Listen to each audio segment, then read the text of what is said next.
You are now entering a dangerous liberty zone where God-given natural rights are held sacred and exercised. This is your warning. Tyranny, fascism, and censorship will not be tolerated. Ideas will be exchanged freely. Rigorous debate and open discourse is encouraged. If you are weak and your beliefs are fragile, you should leave now. Prepare yourself. We are now live on the Dangerous Liberty Podcast. All right, folks, what is happening out there? Happy Friday, everybody. I wasn't planning on doing this, but I said, what the heck? We might as well. Just got back in from a workout. Did I get bigger? We got some wild stuff going on over on X.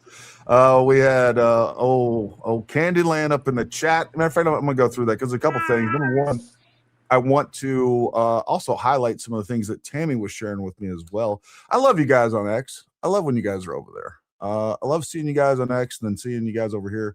I don't know if this is the right thing, but let me pull this up. Anyways, Andrew's doing a live too. Yeah, I should just cover her live. I don't want to do that. I don't want to take it. Look, let me tell you something. Andrea is much more qualified to cover this than me, for sure. So, but I don't think there's a whole lot of technical things going to come out of this. It's really going to come down to whether or not the judge is going to grant the ability to have cameras in the court and or whether or not they're going to give an extension. I think it's going to be pretty much as simple as that. So I don't think we need to be a lawyer to do that. But I will tell you, she's prettier than me. She's better looking than me. She speaks better than me. She knows more about the law than me. You guys are stupid for just even being over here staring at me when you got Andrea over there.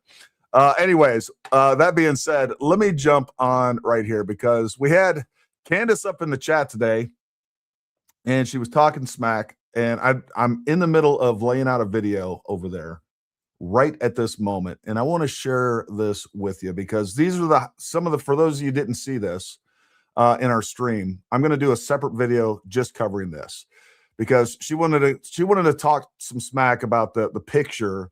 And look, we've said this from the beginning, the picture that Andrew shared with me and understanding of attempting to give a alibi for Erica on September. I ended up asking for September 9th because I thought that was still relevant. I didn't realize September 8th when the meeting was on September 9th. Anyways, regardless, we have a child in the photo. Matter of fact, let's just go to it real quick. Let's take you over there. This is what they're talking about.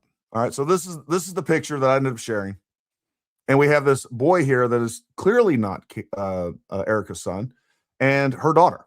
All right, and basically what this was me weeks and weeks and weeks, months later, asking Andrew Colvett, hey, can you ask Erica if she has a picture that kind of gives us some proof of where she was on September 9th? She sends this. And of course, I mean, think about how this works, folks. Like, okay, what was I doing on September 9th? Let me go through my phone. I find a picture from September 9th at a certain time. It just happened to be in that timeline. This is what I'm sending in. It's random. It is what it is. And this is what she sent. And it's like her kids. Well, she was taking her kids for a walk. It does not mean that this boy here is her child. Like this was a text message. It wasn't a dissertation of the events taking place at the time. So anyways, we've always said from the beginning, and I've never even confirmed this. Actually, that's not true.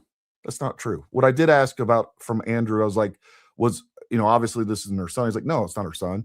It's like, but it doesn't matter who it is. She's around other mothers and kids and stuff all the time. So anyways, that he did confirm verbally. But regardless, we go back here. She's talking smack, and of course, it lost my place here.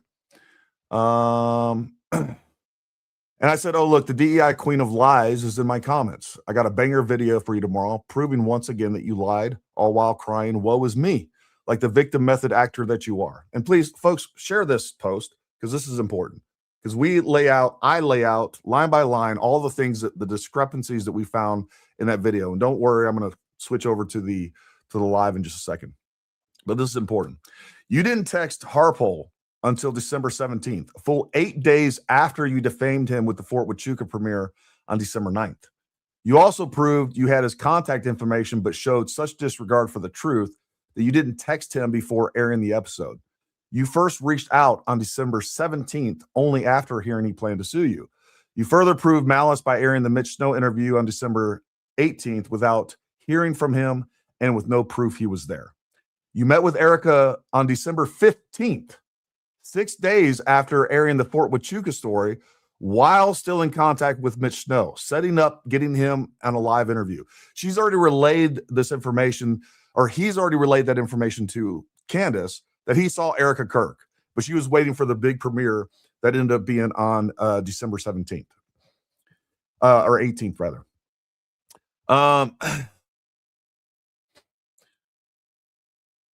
You further proved malice by airing the Mitch Snow interview on December 18th without hearing from him. You met with Eric on December 15th, 6 days after airing the Fort Huachuca story while in contact with Mitch Snow, the son of the Zodiac Killer, yet never asked her if she was at Fort Huachuca during that 4-hour meeting. She had 4 hours with Erica and never bothered to bring that up. That is malice. That is complete disregard for truth. 3 days later, you aired the Mitch Snow interview implicating Erica Kirk in Charlie's assassination. You then claimed vet bros were threatening you not to interview him, which is laughable since everything you cited as proof came after your episode aired. Those text messages she referenced say Mitch. All right, we didn't know who Mitch was. She used the name Harry in that earlier episode. Nobody knew who Mitch was or the word Mitch referencing this until after that was aired. No one knew who Mitch was before December 18th. They also referenced the Give Send Go account and specifically the $130,000, which was well after the interview. Your own allies, Ian Carroll, Evan Kilgore, and VFT warned you Mitch lied to you, but now you call that a threat. You want to use all those facts and cry victim that you were entrapped into a defamation lawsuit. Your own stupidity and ignorance did that. I hope Harmeet Dillon and Dylan Law watched your Wednesday show. I think it turns a good lawsuit into a slam dunk. Keep lying that I was paid by TPUSA or directed by Andrew Colville, and you'll face another lawsuit. It's a lie, and you know it. Watching you crash and burn after grifting off of Charlie's corpse, trying to destroy his legacy and family, is glorious. I'm here for it. Here's a video clip to remind the world how sure you were of the evidence you were providing and stating they were facts while defaming Brian Harpool. This is from that first episode, right? I just cannot see how this would lead to anything other than a full confession from the government about the military's involvement in his assassination, but I'm just going to deliver the facts and see where they land. I just cannot see how this that's where we're at. Would lead to anything other than a full confession. She's a despicable person, and let me tell you something. She's crashing out. She's crashing out, and she is painting herself into a corner, and she, without a doubt, lied multiple times during this episode, and I think it also illustrates clear malice and clear, complete contempt for the truth, which is what you're going to need to prove a defamation lawsuit. And I think we're beyond that at this point. But let's get over here and real quick, though, I didn't say hi to everybody over in the chat. I do want to say hi to everybody.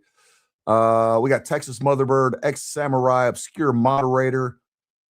Candace was smack talking to you, Gary. She's still in.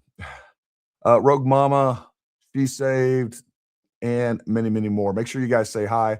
If you haven't done so already, make sure you like, subscribe, all those things. All you're missing right now are some adverts for Capito, of all people.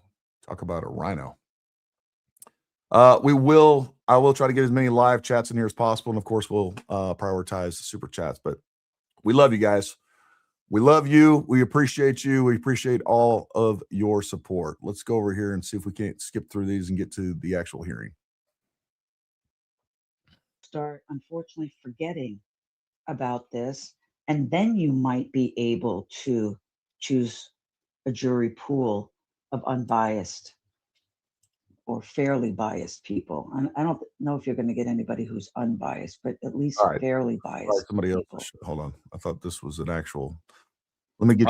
Waiting on here. We got the court hearing. Hold on. It might be coming up here shortly. Here. Let me. I thought this was actually a news channel. I was in. Here we go. Defense counsel estimated they would need at least approximately 60 days. Looks like this is primarily a Zoom type meeting. Court is now in session. Boom. Court Calling case number 251-501-576, State of Utah versus Tyler James Robinson. Counsel, please enter your appearances. Ryan McBride, Chad Grunander, Jeff Gray, Chris Ballard, David Sturgill, Lauren Hunt for the state. Good afternoon. Michael Burt, Richard Novak, and Stacy Visser for Mr. Robinson. Good afternoon to you. Good afternoon. Jeff Hunt and Carissa Erisk for the news media, Your Honor. Good afternoon. And Mr. Robinson, are you with us?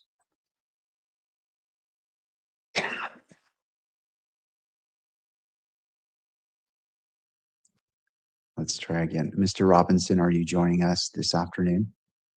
It's about you, buddy. You might want to Good afternoon to you, Mr. Robinson. All right, before the court issues its rulings, the court is wishing for an update on the status of discovery to the state. Cloudy, we haven't seen you for a while. Yes, Your Honor. We We did have- continue to receive and provide discovery. The materials that were brought up at the last hearing, the DNA files, the ATF DNA files have been transferred.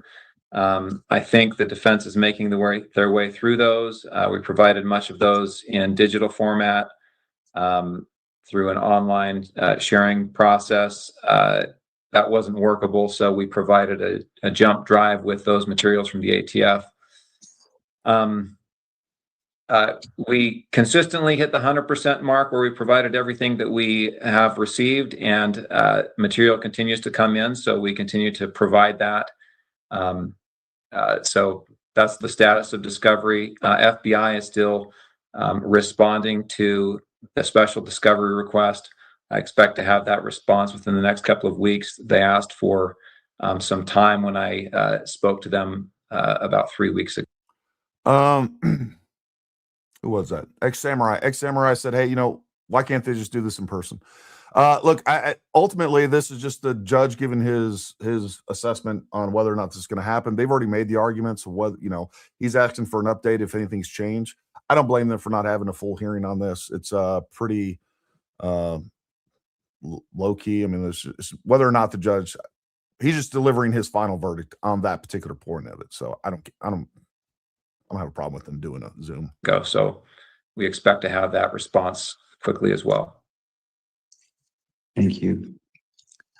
Defense, did you want the benefit of the record?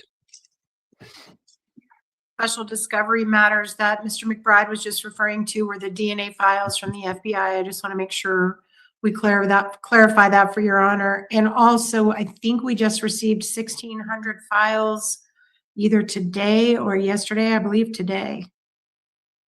And that's all. Thank you.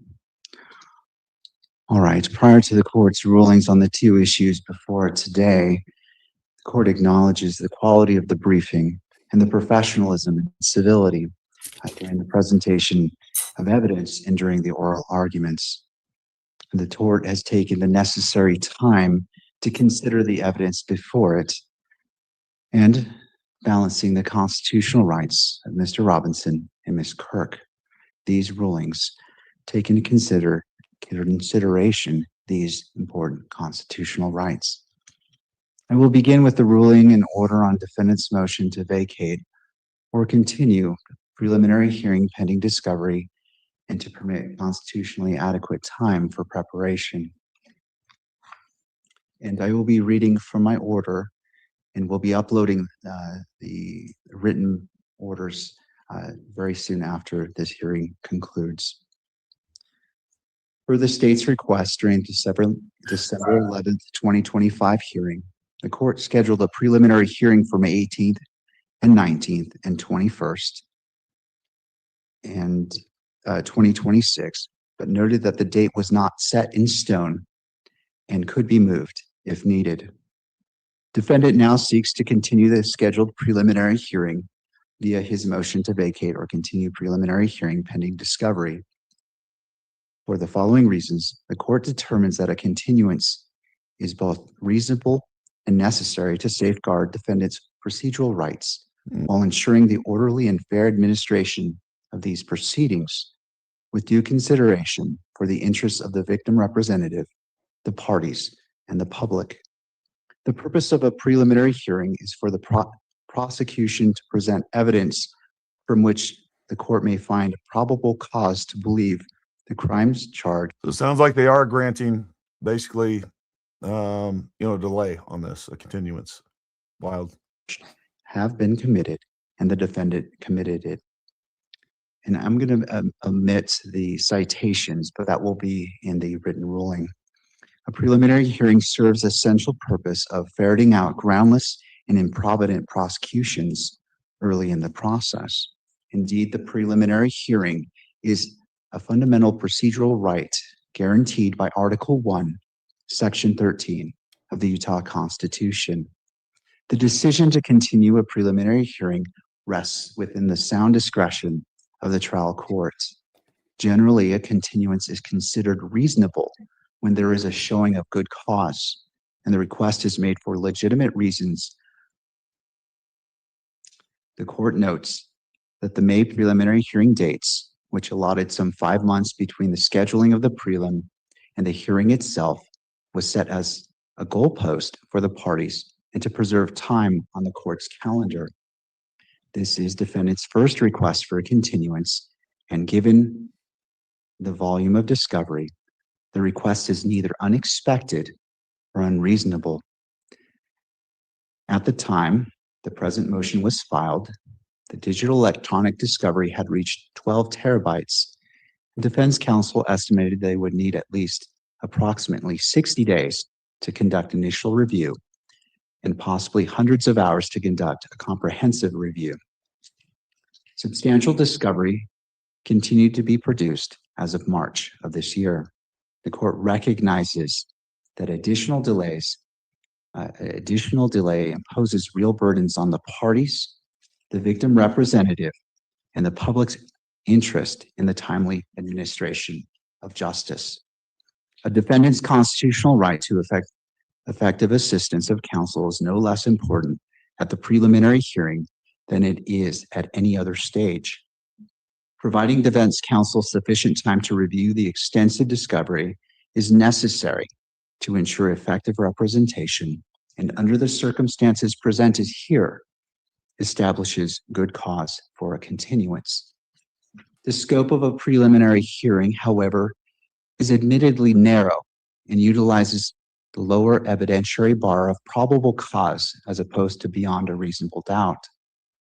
Furthermore, the court must view all the evidence in light most favorable to the prosecution and draw all reasonable inferences in favor of the prosecution for purposes of making the requisite bind-over decision. The preliminary hearing is not the time to weigh credible but conflicting evidence.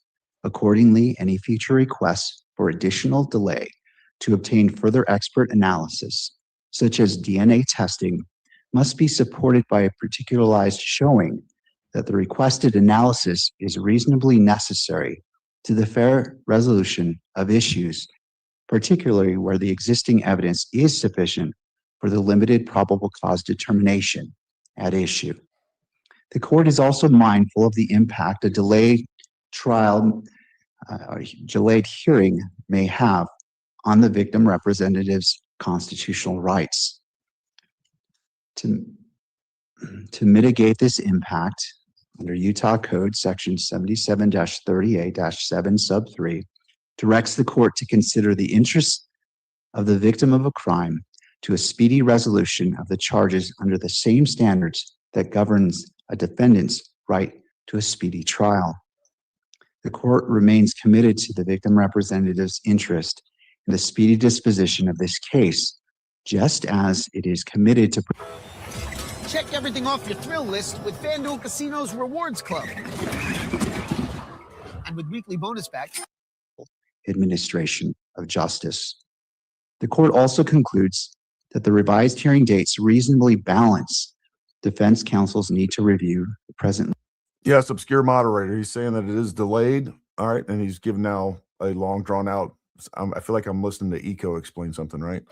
But now he's giving a long drawn out reasoning as to why he's granting the delay. Disclosed discovery with the victim's representatives in the public's interest in the timely progression of the proceedings. Therefore, the court grants defendant's motion and reschedules the preliminary hearing for July 6th, July 7th, the afternoon of July 8th, July 9th, and July 10th, 2026, in order to protect the defendant's constitutional rights while minimizing unnecessary delay and preserving the fair, prompt, and impartial administration of justice. This is the order of the court. Counsel, that concludes the first ruling of this court. Court now turns to the second issue before it, ruling an order on defendant's motion to exclude still photographers, TV cameras, and microphones from the courtroom. Here's the big one. And standing order on electronic media coverage requests. One moment, I need a little bit of water before I start reading the next one. I'm gonna start playing his ruling. Go to sleep at night.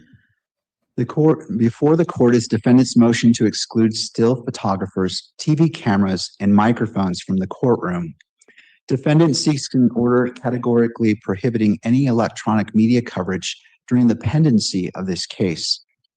Because defendant has not shown that a categorical ban on electronic media coverage for all proceedings in this case is allowed by Utah law, defendant's motion is respectfully denied. At defendant's request, the court held an evidentiary hearing where Dr. Brian Edelman, a trial consultant, and Dr. Christine Ruva, a cognitive psychologist, testified in support of defendant's motion. Dr. Edelman conducted a survey of 200 people in Utah County and prepared a report with his assessment of the local community's consumption of media coverage of this case. His base findings reveal that 99% of the community members recognize the case and that 64% believe defendant is guilty based off what they have heard, read, or seen in the media. He examined press coverage. Hold on real quick. I want to play that. Utah County and prepared a report with his assessment. His base findings reveal that 99% of the community members recognize the case and that 64% believe defendant is guilty based off what they have heard, read, or seen in the media. So 64% there, at least in that location, believe that Tyler Robinson is guilty. You would not get that feeling, and we haven't even seen all the evidence, right? I haven't seen probably 5-10% of the evidence. But if you listen to X, and that's where you're, or YouTube for that matter, you'd feel the opposite is true. 60-70% believe that he's not guilty. And it just goes to show, folks, that don't get roped into the idea that our perception of what's happening on social media reflects reality. It doesn't. He examined press coverage of the hearings that have taken place since defendant's initial appearance in court and discovered that only about 25% of the viewers watched the live stream of the court hearings. A majority of the remaining viewers consume media commentary of the live stream recordings over social media and local television news sources. According to his research, the commentary from established news media does not provide a neutral summary of court proceedings. Rather, headlines and talking heads typically focus on out-of-court statements made by attorneys and prominent members of the community and country. As a result, viewers are led to believe that the comments made out of court, such as the comments about unadmitted evidence, are made during a court hearing and part of the criminal case.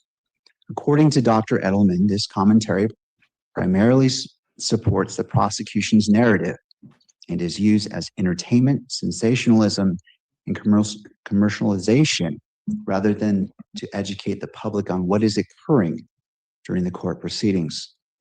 Dr. Edelman also expressed concerns that media coverage of the security measures used during the court proceedings, combined with cameras in the courtroom, will be added pressure on the potential jury pool and contribute to potential jurors' reluctance to serve on a future jury. During cross-examination, Dr. Edelman testified that viewers who watch the live stream, usually on social media and streaming sites, are inundated with commentary from other viewers spreading misinformation. Although the commentary is being made by the public, it is not generated by the live stream itself. In his view, the commentary would not exist without the live stream of court proceedings.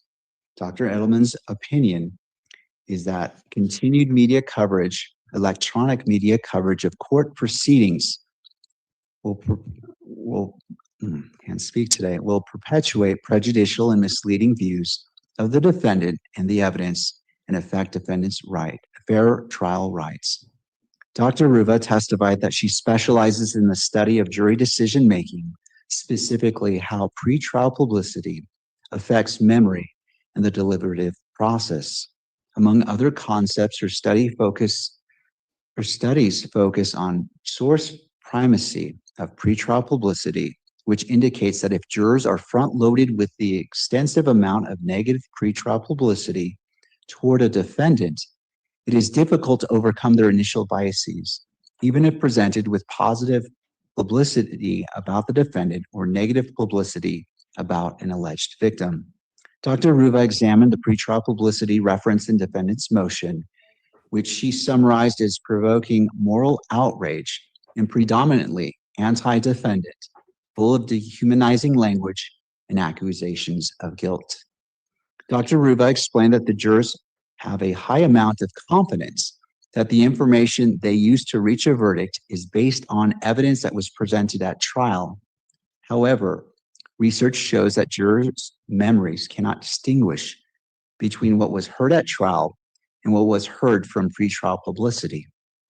Jurors may even unconsciously distort evidence they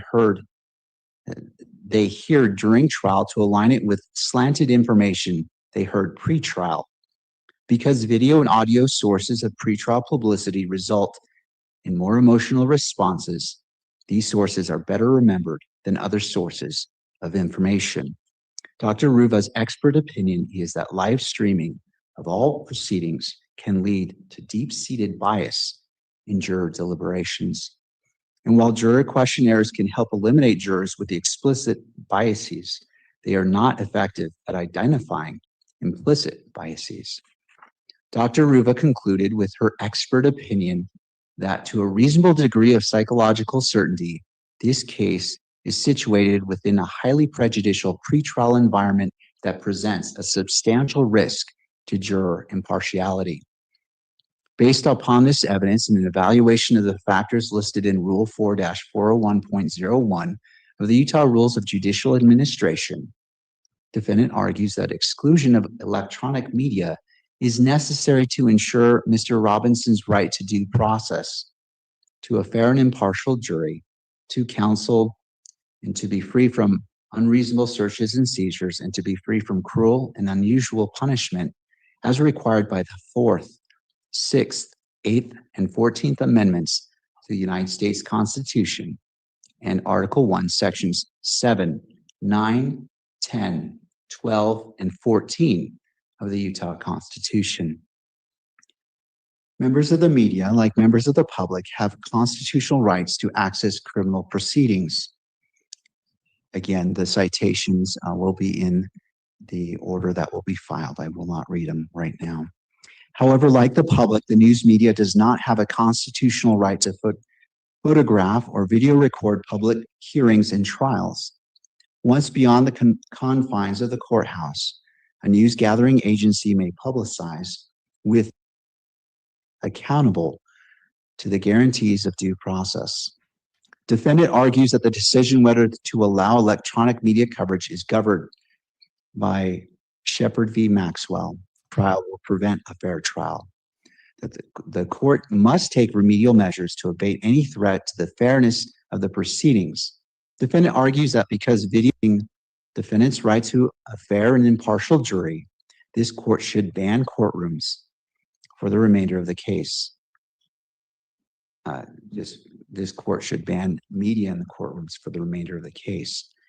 Consistent with Shepard, the court has taken remedial measures to abate threats to the fairness of these proceedings. For example, the court has positioned the video camera to the back of the courtroom, which has minimized, if not entirely mitigated, the potential for media to capture conversations at counsel's tables and documents on counsel's computer screens. The court has issued a robust decorum order to manage the proceedings and a pretrial publicity order to prevent statements from attorneys involved in the case from potentially prejudicing the jury pool. Rule 4-401.01 of the Utah Rules of Judicial Administration governs the court's coverage to photograph or video record that the permission will be granted as long as the predominant purpose of the electronic media coverage request is journalism or dissemination of news to the public. Defendant argues there is no presumption of electronic media coverage because the predominant purpose of dissemination of the court hearings in this case is not for journalism or the dissemination of news. Rather, it is for entertainment, sensationalism, and the promotion of commercial products. Defendant provided many examples of media outlets using footage of courtroom proceedings as background or as a springboard to discuss out-of-court commentary by public figures, opine on the relevance or existence of evidence that has not been admitted or presented in court, and generally vilify the defendant. The state referenced social media posts that have used media coverage of the case to promote conspiracy theories and to denigrate Charlie Kirk and his family. No evidence was presented by either party showing a media outlet using live media coverage to educate the public about the progress of the legal proceedings or the justice system as a whole. This court is not so cynical as to conclude that just because the parties did not present evidence of responsible journalism, none exists. Defendant did not interrogate the use of the live stream of prior court proceedings by the news reporters who filed the electronic media coverage requests under Rule 4-401.01. Applying the plain language of the rule, it is the motives of these specific news reporters, the requesting reporters, that the court must question, not the entire universe of media outlets and social media sites, because under Rule 4-4 of specific news reporter proceedings, defendants' request for a blanket finding by this court that there is no presumption of electronic media coverage is respectfully denied. The court must determine whether the presumption applies on a request-by-request basis, depending on the predominant purpose of the requesting news reporter. Determining whether there is a presumption of media coverage is not the end of the analysis. The judge may prohibit or restrict electronic media coverage in those cases only if the judge finds that the reasons for doing so are sufficiently compelling to outweigh the presumption. The rule then lists 9 factors, some or all of which the court must consider to determine whether to limit electronic media coverage of court proceedings. Defendant argues that because the rules uses the phrase "in those cases," the court has authority to weigh the listed factors and find the presumption of electronic media coverage has been overcome for the pendency of a case, regardless of the type of the proceeding held. Reading the rule as a whole, the court disagrees with the defendant's interpretation. The court interprets the phrase "in those cases" to mean the same thing as "in those situations,"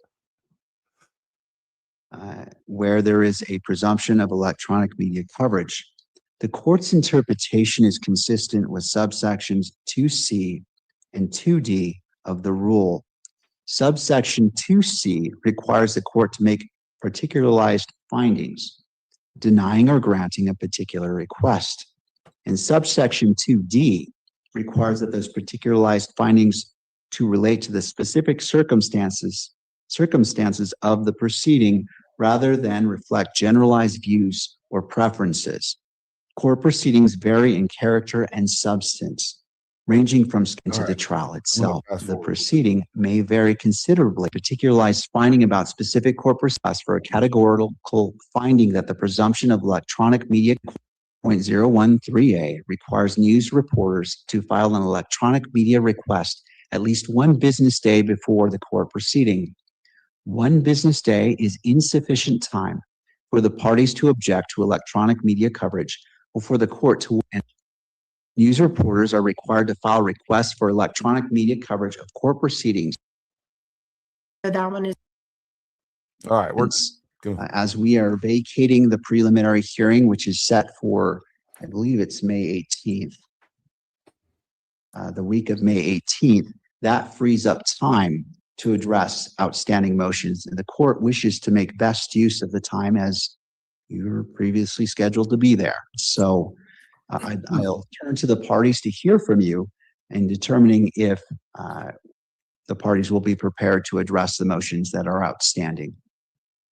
Turning to a defense. Your Honor, I believe, are you talking about the ones that have been fully briefed at this point? That's correct, or anticipated to be fully briefed before that week begins. Yes, Your Honor, we can be prepared to do that. All right, and to be clear, do you want to put on the record the motions that you wish to address at that hearing, just so all parties are on notice and we know how we're proceeding? Give me just a minute, Your Honor, and I'll pull them up. I know one of them is the motion for the order to show cause and compel discovery. You know, that one is pending right now. Just 1 minute, let me pull them up.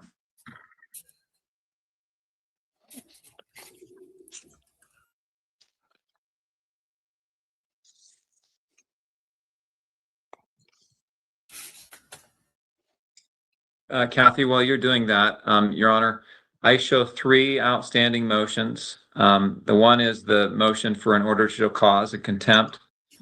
That is fully briefed. I believe that's ready to be argued. Actually, I think that's a notice to submit without argument is how it's been submitted.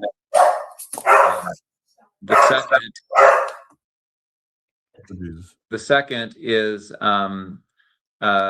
motion to close the preliminary hearing and seal exhibits. That was filed May 1st. We intend to use the full 2 weeks to respond. If the defense intends to reply, the reply will be, I believe, the 20th.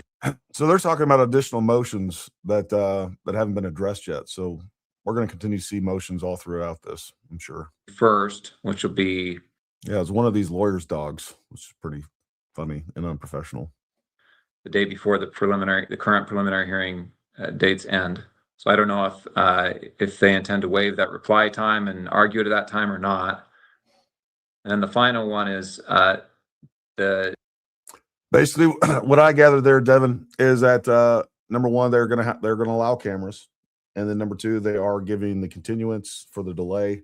I don't think he actually is. They've said what they've moved that date to. I may have passed over it. I was trying to fast forward because he was killing all of us. We'll get that information, but that's the big things here, right?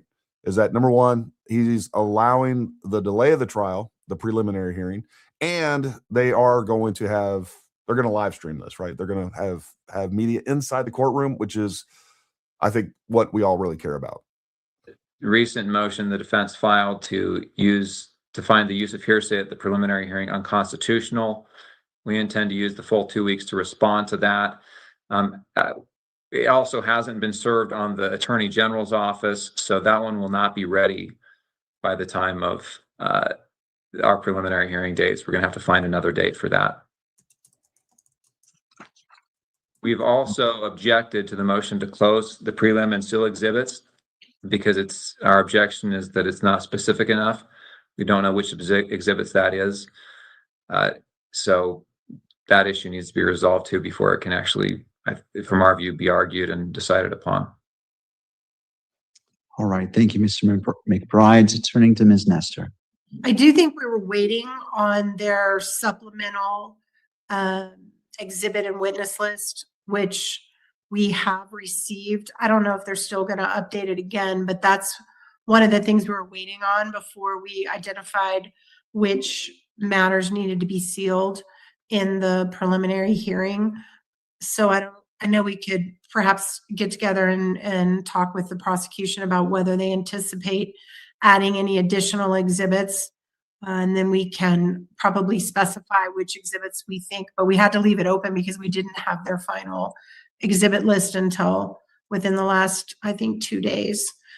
We would be prepared to argue the motion to show cause and the motion to close the preliminary hearing.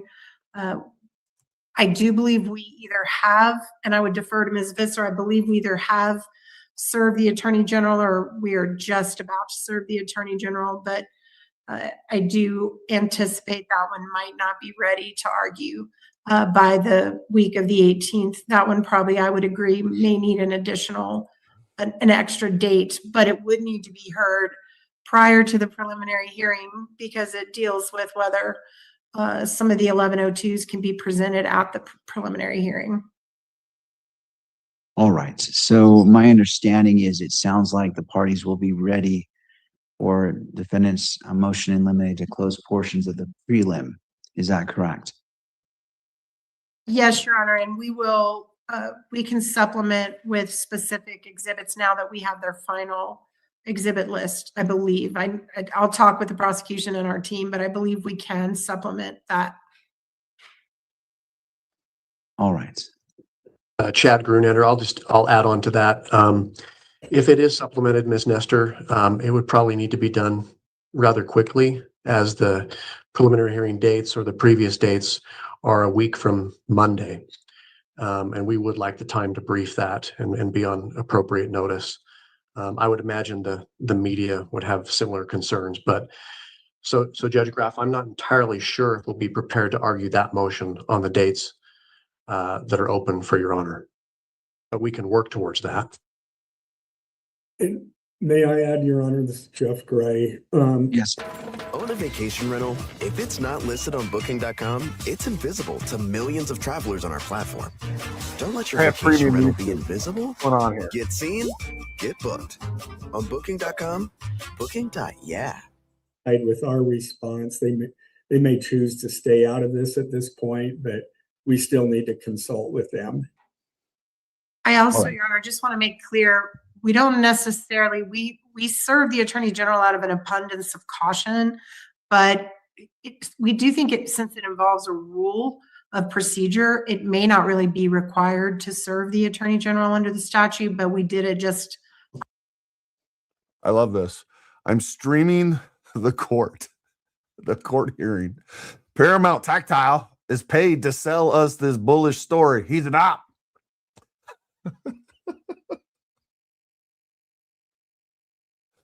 Oh man, you guys are awesome.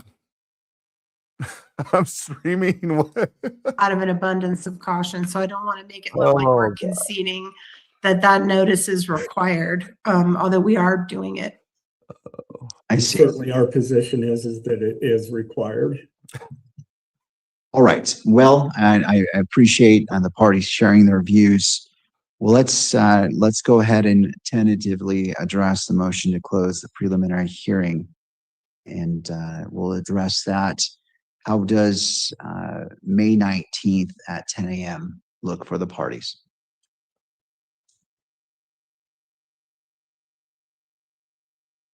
Your Honor, the defense was planning on being available the whole week for the preliminary hearing, so I feel fairly confident that my team is going to be available on that day. All right. To the state? Well, Your Honor. All right. We'll go ahead and start at 9 a.m. on that day. And just to set the expectations, we'll plan on a 3-hour hearing. So from 9 to 12. And so I would ask that you're fully prepared to go forward at 9 a.m. And to Ms. Nestor and your team, is it your request that Mr. Robinson be present physically in court? Yes, Your Honor. All right. All right. Your Honor, this is Jeff Hunt. The media will want to be heard on that motion. I believe Mr. Judd is online, and he will be taking the lead on that. I'm not sure of his availability that day. All right. Mr. Judge. Hi, Your Honor. I am here. And yes, I'll make myself available that day. I did, without taking any more of the court's time than is necessary, wanted to talk about one small detail. I appreciate the court's ruling saying that under the new order being entered today, a request to cover a hearing would need to be submitted 14 days in advance. That would only create problems, I think, with the one we're talking about today. Right. I wonder about a request to do that. If the media were to submit that as soon as they could get their ducks in a row collectively, would that be enough for the court in this case?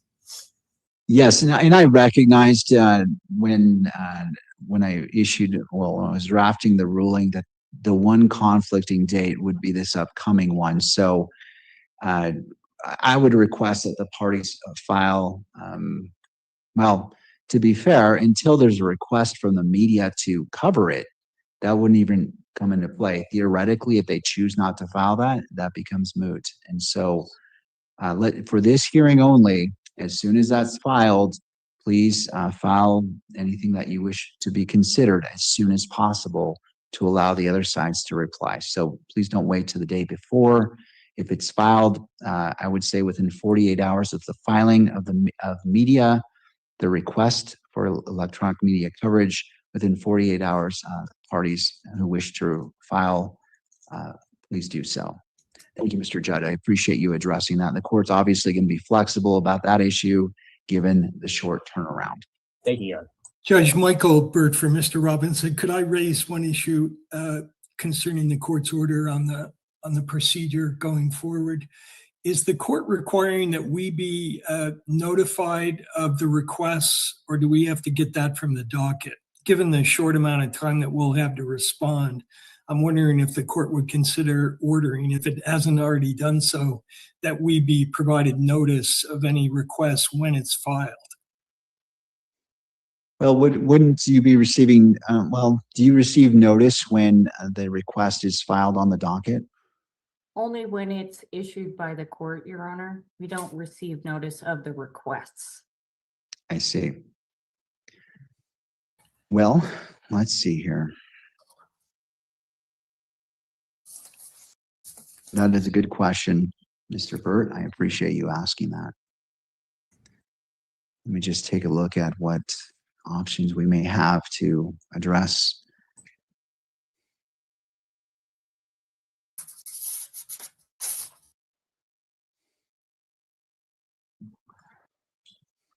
Well, on the onsets, we have the deadline. I mean, given the deadline set by the court, there's a timeline in place, and so I would ask the parties to be. I love the trolls. Remember when Gary posted photo proof of Eric's alibi that Andrew Colvelt gave him, and it was for the wrong day? What a fail. Are you mad they ruined your credibility? Nobody's credibility is ruined, clown. I love you guys. Keep it coming. Keep cognizant and take a look at the docket on the date when that deadline is approaching. Retard. So now, please refer to the docket. If this becomes an issue, please let the court know. But I would ask the parties to be diligent as you have been in the past. And when you see that hit the docket, if you wish to file, you certainly can. Thank you. Yeah, this is Ms. Nestor. I do have one more clarification. So the motion of the order to show cause, can we not just argue that the same day that we argue, just because of the travel and expense to the county? I'd like to try to do that at the same time. We did file a notice to submit, but we've not waived argument on that. Let's see here. I wanted to pull up that motion briefly. I think the judge would be a good yoga instructor, or maybe masseuse.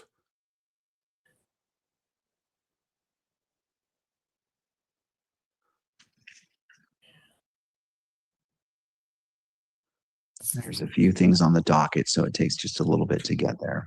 No worries, Your Honor.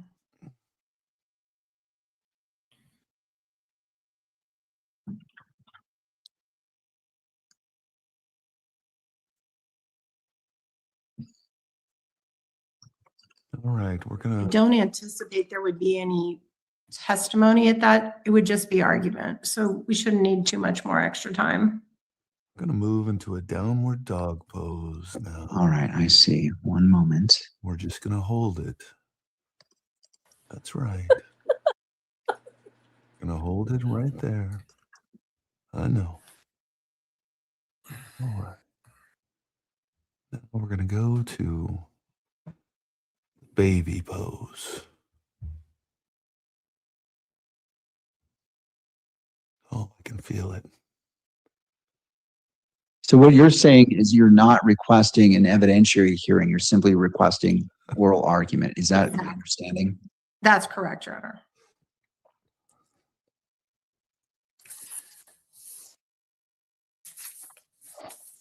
Well, I believe that the procedure is that if I rule on the motion and I grant it, we do need to take an evidentiary hearing because sanctions are being requested. And so I would want to follow the procedure. So it would necessitate an evidentiary hearing, not just oral argument. That would be my understanding. That would be later. So this is just a hearing to determine whether or not to set the evidentiary hearing is my understanding. So yeah, right. So that would be on a later date. Okay.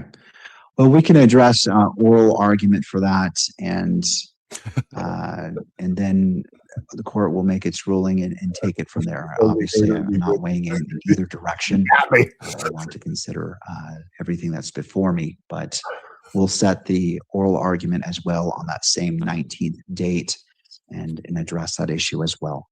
Thank you. Anything further from the parties?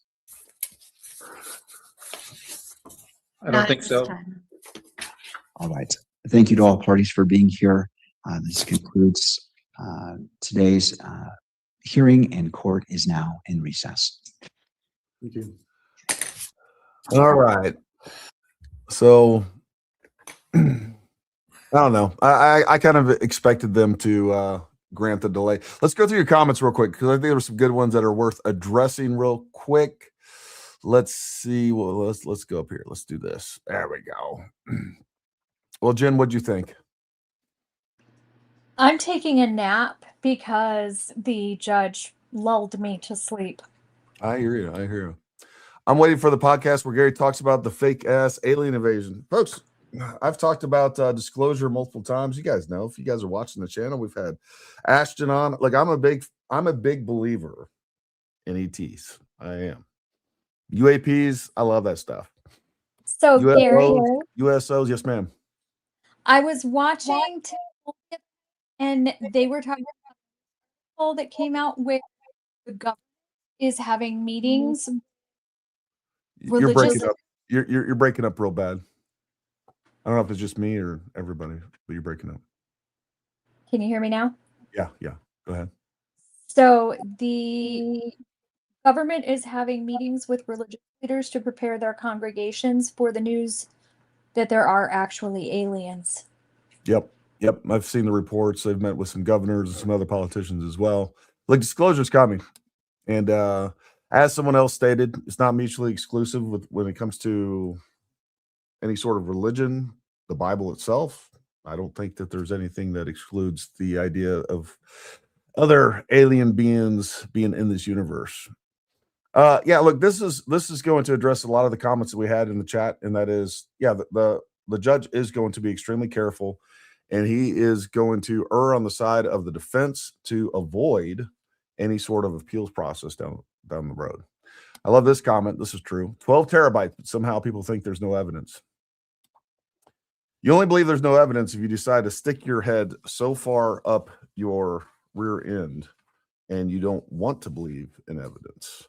That's the only way that works, because the amount of evidence they've released is unparalleled with just any other case. And I don't study a lot of true crime or anything like that, but I have watched a lot of other trials, and the amount of information, the amount of evidence that we know about existing, from the charging documents, from the search warrants, from the other court hearings that we've listened to, there is a ton of evidence. And if you don't want to believe that, it's on you. I don't understand why people need prepping. It's not like the Torah Bible can't explain it. The fact that we are being prepped seems more suspicious than the fact that aliens exist, which we already know. Well, look, I think there are a lot. I think there are some people that are going to lose their minds. I don't think it's a large portion of the population, but I do think there's a element of the population that is going to lose their ever-loving minds. And I think then there's other people that are going to have problems accepting it as well. Who knows? So I can understand them being overly cautious about it for sure. Yeah. Melissa Jane also said this: faith and aliens are not mutually exclusive. Paramount, are you guys ever going to do a show about it, or is this going to be about Charlie Kirk and Candace Owens for the rest of 2020? Show about what? We do shows about all kinds of different things all the time. I've never even seen you in the comments before, Jersey Carvin. You can go look through. Like, we do shows about the news. We do shows about a lot of other things. We're definitely going to be doing a lot more gun content here. But, I mean, we cover the news and current events outside of Candace Owens all the time. One of the things I'm solely focused on is the Candace Owens thing. I've said this before. I'm going to continue to say it. Look, this is the largest scale, most effective psychological operation that has been perpetuated on this country, and it needs to be addressed. And that's what I'm going to cover. I think it's the number one issue that we have right now, because all the other surrounding issues that people are being roped in by, whether it's Megyn Kelly, whether we're talking about Tucker Carlson and some of these other things, and the woke right and all that, like, it's all connected. The source of it all is Candace Owens, because once you've been tricked into believing that BS, you'll be tricked into believing anything, and that's what's happening. Volume of discovery, there's a ton of information, not just what is in on the charging documents. Maybe the church Candace Owens will learn something. I doubt it. She objects to learning. Is Candace being subpoenaed as a star witness? No, she's not. The defense pushing it out, knowing they have evidence against them. I get the strategy, and it's their job, but dang it. I agree. Yeah, it's going to be their job. I don't agree with the delay, but I guess the judge is just being careful to try to minimize a mistrial. Absolutely.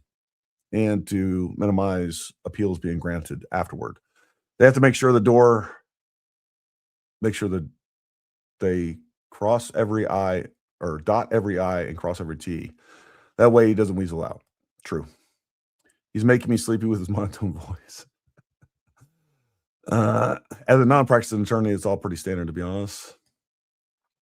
I'd rather make sure they get him for good than rush and then he gets out on some technicality. I agree.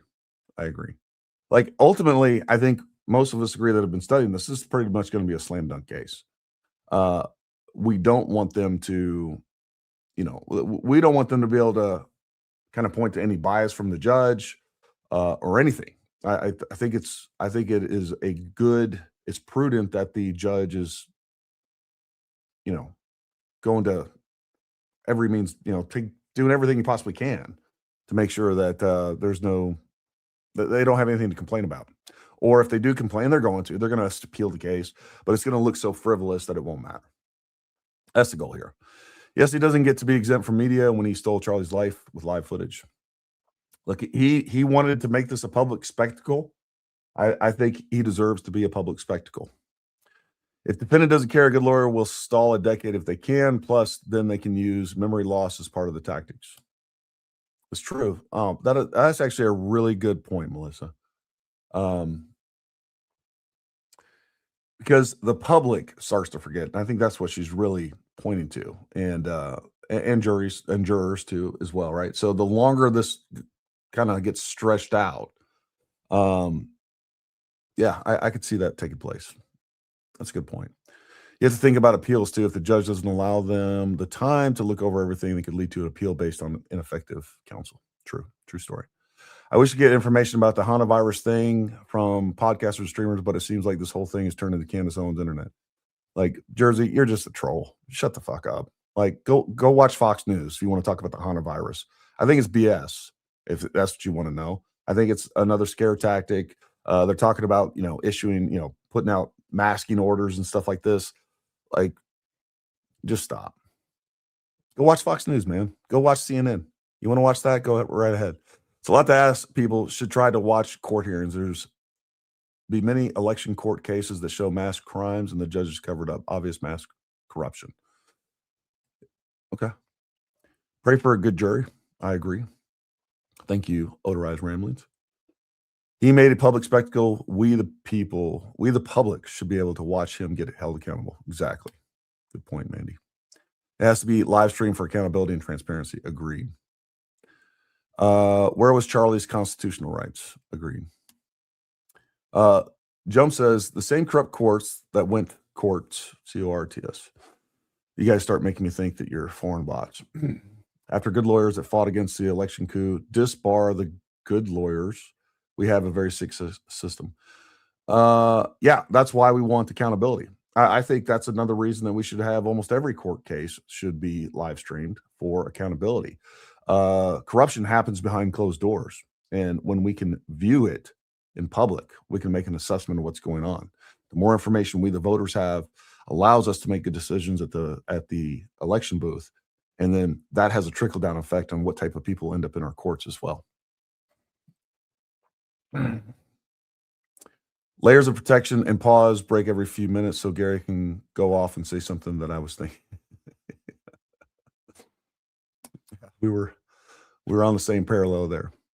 I've watched a lot of trials, so this is pretty standard. It's why people watch interesting spins like Candace rather than hearing it for themselves. It's true. True. I said the contingence is in July. Continuance is in July. This is what a 1.5 million in defense looks like. Question. I don't know if it's a question mark. I don't know. What is it supposed to look like? What should it look like? I mean, court case is a court case. What do you want them to do? Have flashing lights? Background dancers?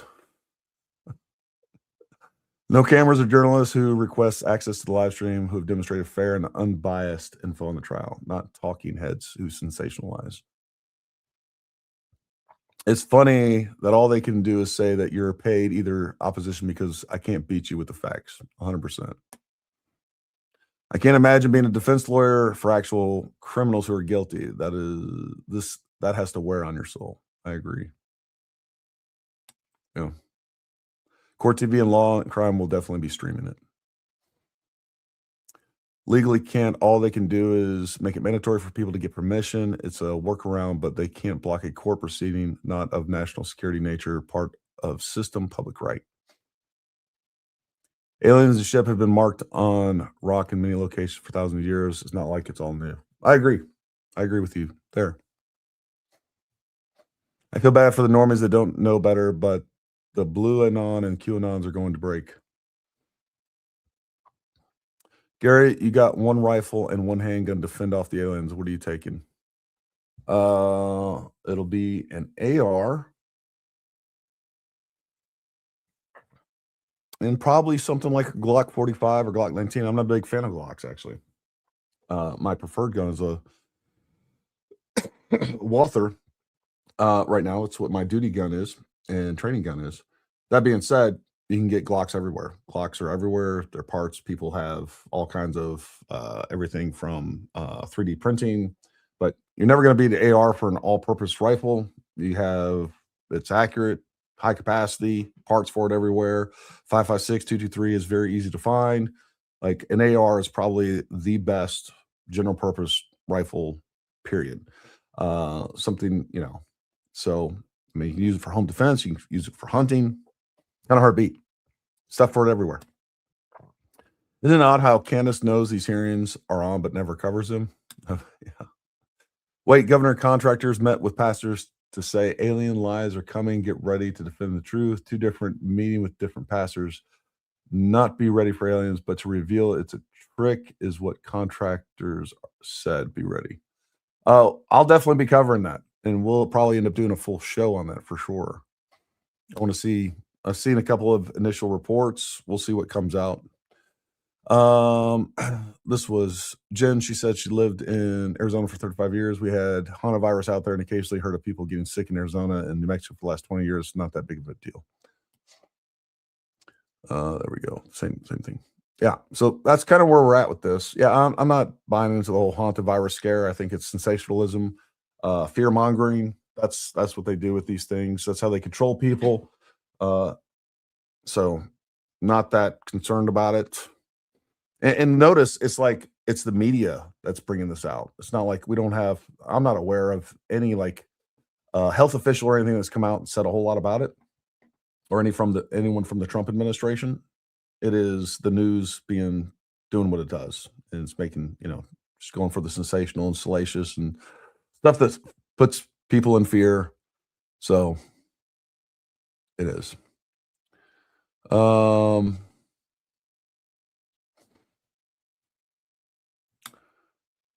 Love your content. Stay real when your platform blows up. Thank you, American Grit. I love you, buddy. Appreciate you.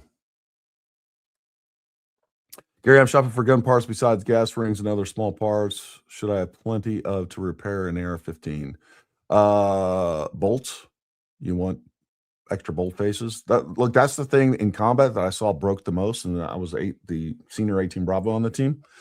So I always kept like 6 bolts with me at all times, and we would see the locking lug shear on bolt faces all the time. They'll still fire. It'll still work.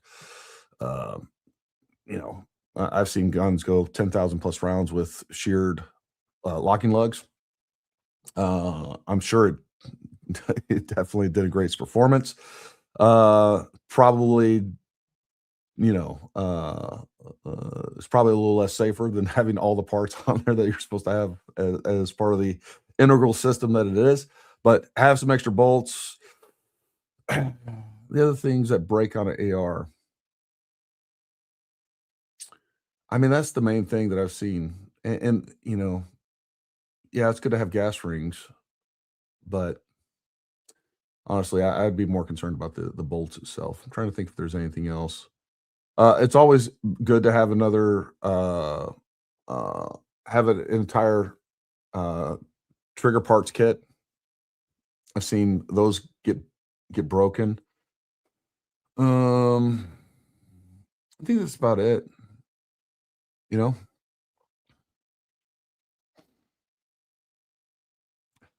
I'm such a paid op.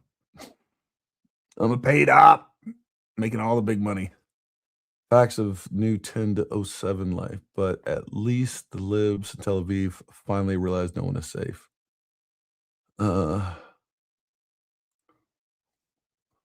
Glocks are best for charging grizzlies. Whatever nomenclature it is for a 10 millimeter, anything in 10 millimeter is a freaking beast. A lot of people carry the 10 millimeter Glocks in grizzly country. Kelly Bagwell says estimated cost for Utah defense attorneys estimated at $1 million, but could go a little higher. Pretty much standard for high profile cases. Yeah. Yeah, lots of lube. Well, depends on your environment. Look, one of the biggest things that too much lube can cause problems, especially in a dusty environment. That's one of the things that we found out real quick in Iraq and Afghanistan. You get in a dry, dusty environment, you start putting too much lube on there, and it's going to cause more issues than it fixes. Most places here in the United States going to be in a fairly temperate climate outside of Arizona, New Mexico, and Utah, and things like that. But and the other thing too, lubricants have gotten so much better. Like you don't have to use nearly as much for them to be as effective. They have higher burn-off temperatures. They have higher operating temperatures. They're literally lubricating down to molecular level. I mean, there's pretty high performance lubricants out there. Yeah, keep your gun clean and fairly clean. You don't have to clean it every single day. Buffer springs, like people always say this. I don't know that I've ever seen a buffer spring really wear out. And if you're buying a good quality, look, here's the thing with springs. It's what people don't realize. Like for instance, AR mags or even pistol mags. Okay, you know how people used to say, like, you don't want to leave a pistol mag or an AR mag completely full and store it that way because it'll wear out the springs. That's only if they are piss poor springs. If they are engineered properly and they're heat treated properly and all those things, like they're made to compress to a certain point and not ever lose their ability to unspring, right? So, I don't know that I've ever really seen an AR, a buffer tube wear out. Matter of fact, I got a rifle back here. Hold on. I got an AR upper right there. I'm not going to pick it up. That rifle at least has 40,000 rounds through it. All I did was replace the upper because the barrel was shot out, and it didn't cost me much to just replace the upper. I'm still using that same buffer spring in the lower, and it's probably got another 15, 20,000 rounds on it. So there's at least, 55,000 rounds to that gun on that same original buffer spring, and we've never had an issue. I mean, look, if you can keep extra parts laying around, keep extra parts laying around. I mean, you never know. I mean, this is why we have primary, alternate, contingency, emergency planning, right? Because you never know. If you can have an extra upper around, an extra rifle around, parts for all of it, like every part. I'll tell you, like, it's also probably good to have some, pin kits, things like that. You can't overplan. That's for sure. Grizzly bear just messed up 2 people in Yellowstone with the dude's 14-year-old brother. This was bad when I hear it. They're lucky they were found and airlifted.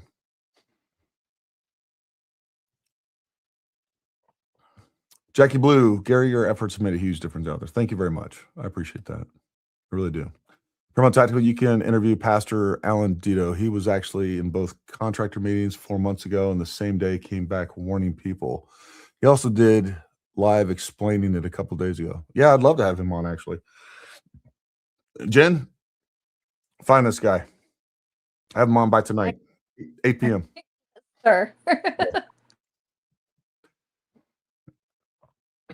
I had a buffer break inside a tube once. Yeah, look, like we can find an example of anything ever happening. If it can't happen, it will happen. Just saying, generally speaking, buffers don't break. Buffer springs don't break. Buffers can break too. I mean, again, you can have all these parts. We can point to these one-off instances. They happen without a doubt, but for the most part, I don't see those as a item that wears out. So if you're with limited space, limited budget, my priority that I'm going to have is I'm going to have probably in the end of the world, shit hits the fan.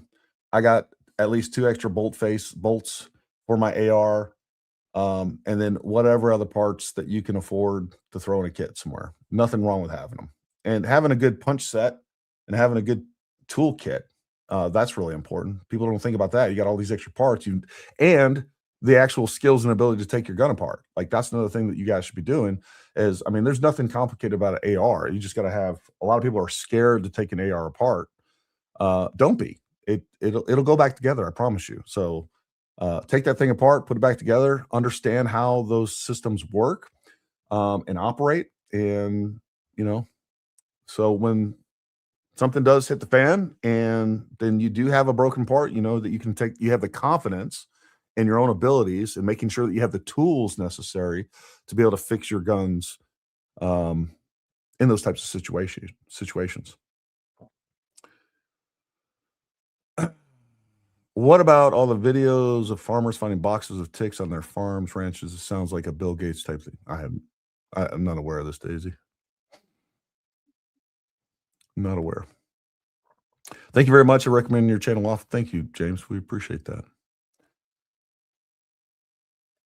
But yeah, you're probably going to get to the long G as well as the Glock. The Grizzlies are quieter. I hear accuracy and commitment is the life or death.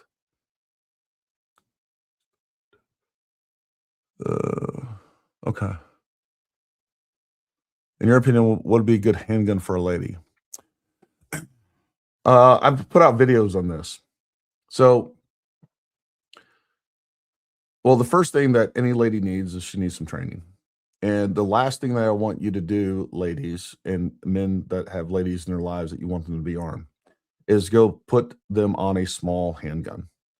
The smaller the gun, the harder, more difficult it is to shoot. And by the way, when you have a small concealed carry style handgun, the slide, all right, your recoil spring in that is going to be much stiffer. It has to be, because we have the same amount of force that is basically taking place, and we basically need a much stronger drive spring. So the smaller the gun, typically, the harder it is to rack that slide and manipulate that handgun. So two things are going on there. Number one, even people that come to our level, we have advanced concealed carry courses. All right. I don't just teach like the stuff that government's teaching. We do those, and our courses qualify for that, like your basic concealed carry. That being said, look, sticking a gun in your pants is an advanced skill. And so the problem that women have a lot of time where they face on a regular basis, and I've done a video on this, you can probably go see it on my YouTube somewhere, but I talk about sticking a woman on a small gun right off the bat is going to have more recoil. Smaller the gun, the more recoil, the harder it is to manipulate, and the less fun it is to shoot. All right. And if it scares someone, especially someone that doesn't have a lot of experience, and this goes for men, women, children, and everything else, like just because it's smaller doesn't mean it's better. It is a much more difficult gun to shoot. It's harder to aim. It has a shorter sight radius. So what you have to do is, I highly recommend that women go to some courses and or are introduced into shooting a full-size gun first. Now, with all the Glocks and all the modular guns and the different striker-fired weapons that we have out there, like almost all of them are modular, and they have different types of grip that you can switch out. So you can go to a smaller grip on a larger gun. It's going to be easier to learn on. It's going to be easier to manipulate. It's going to be easier to shoot. The more mass you have in your hand, the less recoil that you feel. And so, like, for instance, when someone comes to my advanced concealed carry courses, we make them go through a level 1 handgun course, a level 2 handgun course, and a level 3 handgun course. And then you can come to the advanced concealed carry courses where we start putting guns down our pants and drawing them under duress. And we don't just go right to that, obviously. We work this crawl, walk, run, right? With that being said, small guns they suck to shoot. They're not fun. You're going to miss more. You feel more recoil. So what I would say is that there's lots of really good smaller guns out there. What I personally use right now is the SIG P365 XL. I love that gun. I have switched to the H&K. I got it right over here. What is PPQ?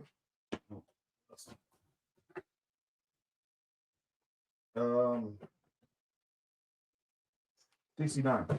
All right.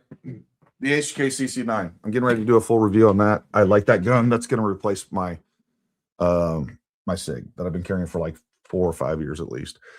So anyways, lots of good small guns out there now. High capacity. Like, I think that's 12+1, extremely small, very concealable. But starting women out or kids out on small guns because we think it fits their hands or they're cute or whatever else, that's a terrible idea. And that's how you make sure that women never feel comfortable with their guns. You got to get comfortable with that gun. And that's why, like, I don't know, they say like 80% of people that have a concealed carry permit don't carry it because they go to a 4-hour course. Somebody says, Dominus, you're good to go carry this gun. You don't feel comfortable with it. You don't feel safe with it. You haven't put rounds through it. Like, people that come to my course, if they've never done a course, I know, like, we got to get 100 rounds to that gun before you're even comfortable enough to start learning. Like, the first 100 rounds, I'm just watching someone to make sure that they're doing things safely, because I know, especially with females and younger kids and just men that have never been around guns before, like, every time that gun goes off, it's like, you're not learning anything. Your brain is not set to learn. So anyways, you got to get rounds through a gun before you feel comfortable. And then with enough time and experience, then you can start figuring out what actually works for you, what your preferences are. But you got to have a baseline of knowledge and experience before you can even get there. Hopefully that helps. I know that wasn't go get training. Go get training. Go shoot a bunch. Start off with a full-size gun. You can't go wrong with a Glock 19, Glock 17, somewhere in there. And I consider a Glock 19, for all intents and purposes, a full-size gun. I know it's kind of considered a compact, but full-size, full frame. Start off with something like that. And then you can move to something smaller that you can conceal. My heart hurts. My heart so hurts for Erica and Charlie's parents, but also for Tyler's parents' family. That has got to be a soul-crushing thing. I agree with you, Jenn, and this is something we talked about a lot at the beginning of all this. Like, 2 families, and it's not just 2 families, but 2 families were just directly ruined by Tyler's decision to do that. If you're faced with the choice would you rather your son have killed someone like that or be killed by someone like that? Either way, his life's over. But you have to bear the brunt of that. You're essentially, I would feel responsible for that for the rest of my life. And just the heartbreak of like, where did I go wrong? So I'm with you.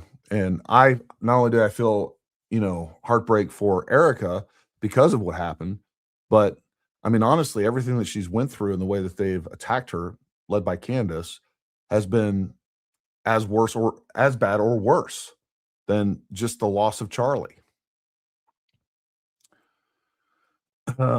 Jason's still waiting for my 7,000 Israeli check you promised me, Gary. Yeah. You're getting Jude out of that one. See what it did there? I also saw a demonstration one time. The dude used a Glock to defend herself against the bear. All higher calls miss, and most vets who get attacked were in shock and didn't fire. Yeah, there's a lot that goes on. We do a lot of force on force training, and that is really important to be able to react properly. And then even like, look, I'm watching this as we saw the White House Correspondents' Dinner, right, where the shooting took place. There is always complacency involved in these types of things. And I've watched, look, I used to be a federal law enforcement instructor. So we taught tactical teams that were going overseas that worked for the Department of State Diplomatic Security. And part of that was constantly watching videos of law enforcement responses, use of force, the force continuum, understanding the psychology behind that. And I'm telling you, folks, like even seasoned cops and everything in between, law enforcement, military. I've been in combat, by the way, and we're getting shot at. And I knew what was happening. And somebody was like, what is that? Like, dude, we're getting shot at. Like, 12 o'clock, 500 meters. Wake up. So anyways, like there is a normalcy bias where your brain does not accept it and then sometimes even rejects the reality of what's taking place. And, that's what we saw to some extent at the White House Correspondents' Dinner. That's what you're going to see at any type of event like that. No matter how much training you have, there's going to be some sort of delayed response, trying to figure out what's happening and accepting the reality that, a lethal threat is right there in front of you. I mean, it's just part of human psychology. I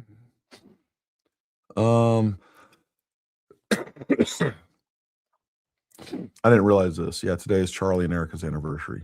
Gosh, it's got to be so painful. Sucks.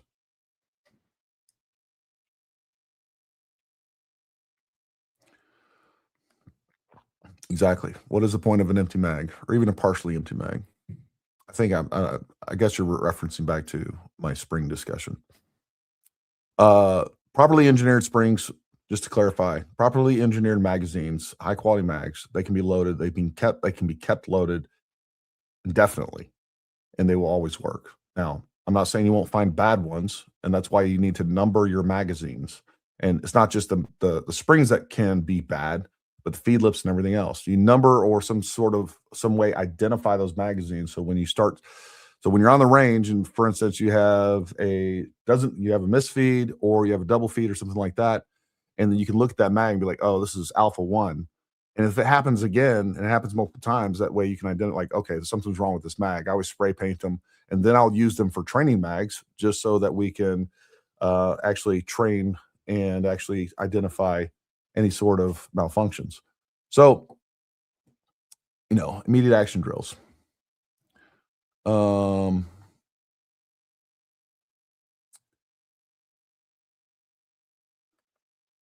At least Erica wasn't delivering devastating news, blocking everyone from court today. Even small wins when you're up against the kind of demonic attack she is probably grant her immense strength. Yeah.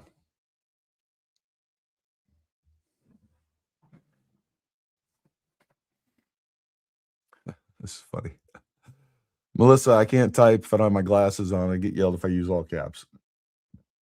Using all caps look, that is one of my personal pet peeves. That's why the mods go off on that. I can't stand it. I can't stand it when I use all caps.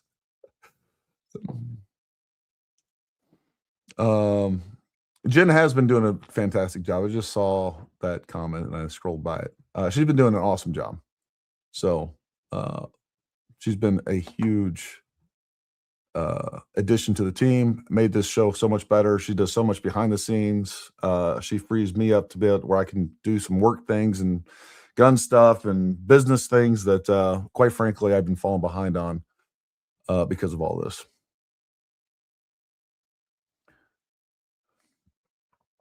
Gary over here talking about logical possibilities. Meanwhile, we have to listen to Candace Crowd deny logical possibilities. Yeah, I know.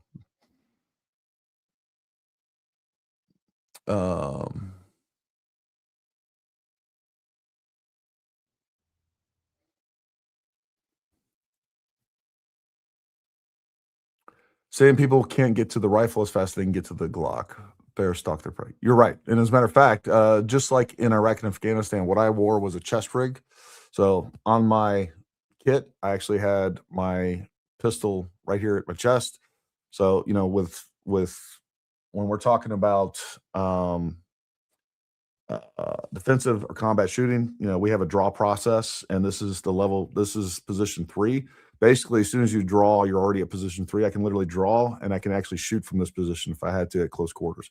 So you'll see a lot of those folks that are in the bush, that are working in the bush. When you have bears are a real threat, and they will get to you really quick, a lot of them are wearing chest rigs, and I really like that. Holsters on the chest, on the chesticles. You should be able to comment on Rumble as well. I'm watching on Rumble, but came here to ask an opinion on a good handgun for a lady, an older lady. Any recommendation, please? I already talked about that. I guess one thing, if people, especially if you don't have the hand strength to manipulate a slide, to lock a slide to the rear, M&P makes it's called the M&P EZ, and they now make that 9mm. Folks, I do not like recommending 380. There's a lot of, when it comes to studies, when they're actually using 380 versus 9mm versus 45 versus 40 cal. Look, I would try to push people away from 380 unless you just, is it better than nothing? Absolutely. Is it lethal? Absolutely. I would push it toward a 9mm every time. There's not that big of a difference between the recoil of a 380 and the 9mm. And M&P does make a 9mm EZ, and it does allow you. It's a much lighter recoil spring, so it's easier for people to manipulate. And I actually have one that I keep for training guns, and I had a lady. She was literally in her early 80s. I don't think she barely ever shot a gun before. She came to one of our courses with her daughter.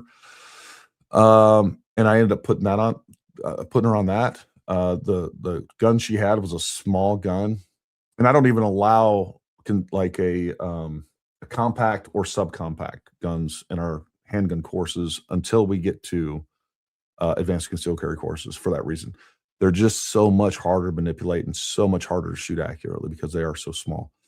So that being said, I put her on that. She was able to use, I think she ended up buying one later on. So that's probably a good gun for an older lady. But the big thing here is training. Like, if you're not training, you're not going to use it. You're going to be scared of it. You're not going to have confidence with it. You're not have confidence in yourself with it. You got to get training. Get out there and, I mean, if you're not shooting a couple hundred rounds per year at least, and I would say a couple hundred rounds per month is probably better. We have our level 1 courses, and we have clients that come to every single one of our level 1 courses, because our level 1 course is not like, they're not like anything. Like, I don't teach people how to shoot. I teach people how to fight with a gun. So they're very different than what you would see with these NRA courses or some of these other things. And we switch it up. We switch up different drills. We're still covering the same objectives, but we do things, we approach things different almost every course. So anyways, find something like that to where you can go and practice regularly. And I do recommend, someone that's knowledgeable there to coach you, and to direct you. You'll have more confidence. You'll have less to, you'll have a plan in front of you every single time. So if there's someone that offers courses like us, like go to those on a pretty regular basis, once every few months.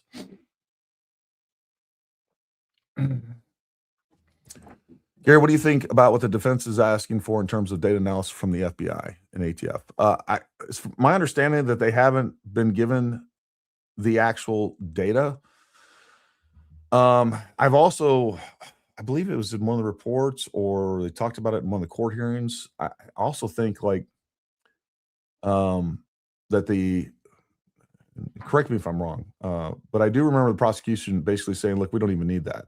Something along those lines. And look, you don't even need a murder weapon.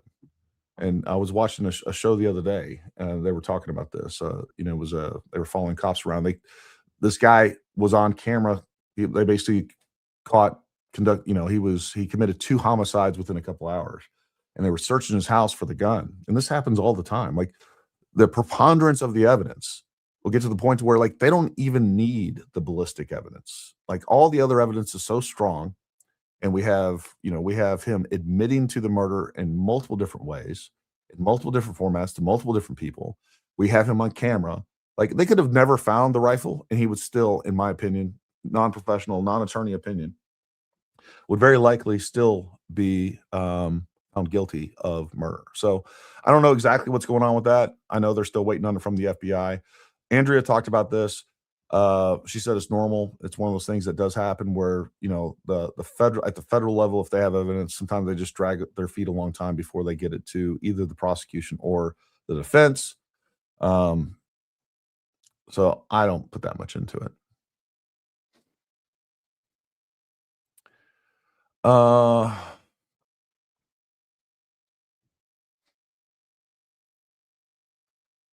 Yeah, things happen out there, without a doubt.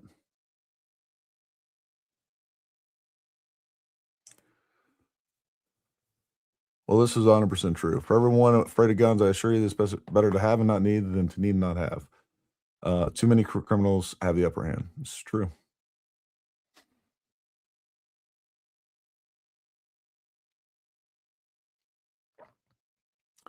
Yeah, you got to look, we have a lot of fun in our courses. We keep it light. We make sure it's safe, and all of our instructors are professionals. Almost all of our instructors are former special operations, and all of them have been required to have at least 5 years as professional firearms instructors. Most of them currently still are working for different federal agencies, teaching advanced tactics and firearms. So, these guys are good at training, and they're good at finding what you're doing wrong right away. And the way that we train, and the way that we keep our eye on, we keep a 1 to 4 student to instructor ratio at a minimum or at a maximum. And look, you're going to get one-on-one experience with us, and hopefully you can find somebody out there in different companies that are doing something similar.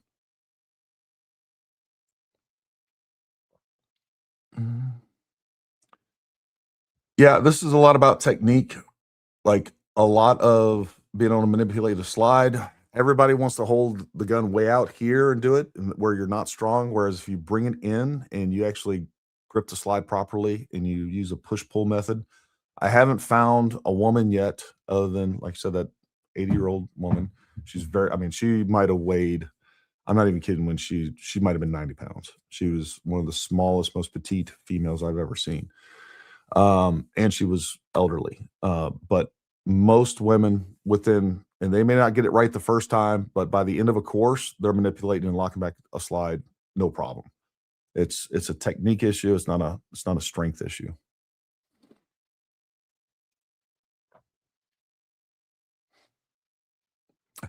Yeah, stay away from 45 and 357 Magnums. 9mm, folks, it is the go-to round. I'm telling you, it's more than capable enough to listen to anybody if you think it doesn't have stopping. Look, there's in one of our courses, I actually bring this up. There's a study by the FBI that took a long-term look at when people were incapacitated, and they did a comparison between 9mm, 45, and 40 cal. And they said, how many rounds does it take on average to incapacitate somebody with those 3 different calibers? And over a large study, the answer is 3 for all of them. For immediate incapacitation, on average, it took 3 rounds. That's for 45, 40, and 9 mil. So there's really not any significant stopping power difference between 45 and 9 mil. The advantage that you have, though, with 9 mil is that, number one, recoil is much lighter, so you can shoot more quicklier. All right, so your split times are going to go way down, so we can put rounds on target faster. You're going to be able to control that gun, and then on top of that, you have more capacity, so you have a lot more rounds. Under stress, people are going to miss. We saw that at the White House Correspondents' Dinner as well, and man, that happens. You can look at all kinds of different law enforcement and self-defense videos, and you'll see the wildest things. People that are literally not even an arm's distance, they will miss under stress. And then on top of that, usually the shooter's moving, the threat is moving. So now you're shooting in a very dynamic environment. It's not like just standing still and thinking about it. All you're shooting fundamentals: body position, sight alignment, sight picture, breathing, trigger control, and follow through. And I'm shooting at a piece of paper that's 10 feet away. I'm not moving. It's not moving. I don't have any stress on me. Like, that's not reality. That's what you shouldn't be training for.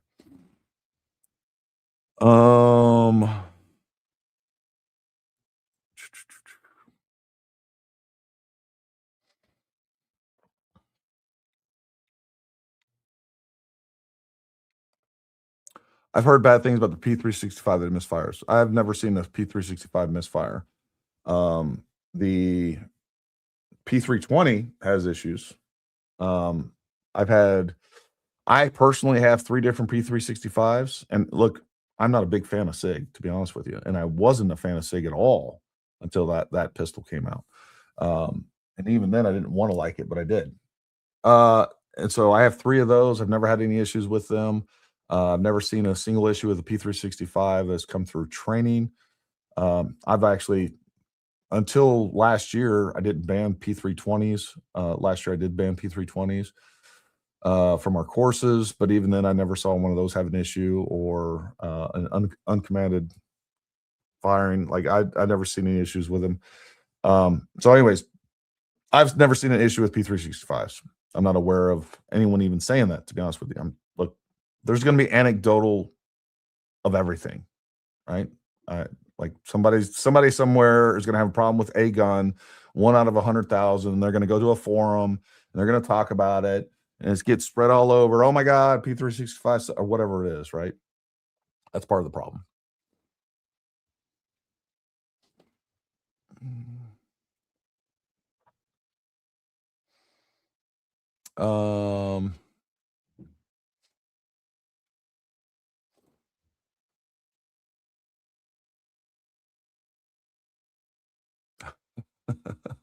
Garrett lights up when he talks about guns. Totally different person. I would rather talk about guns all day.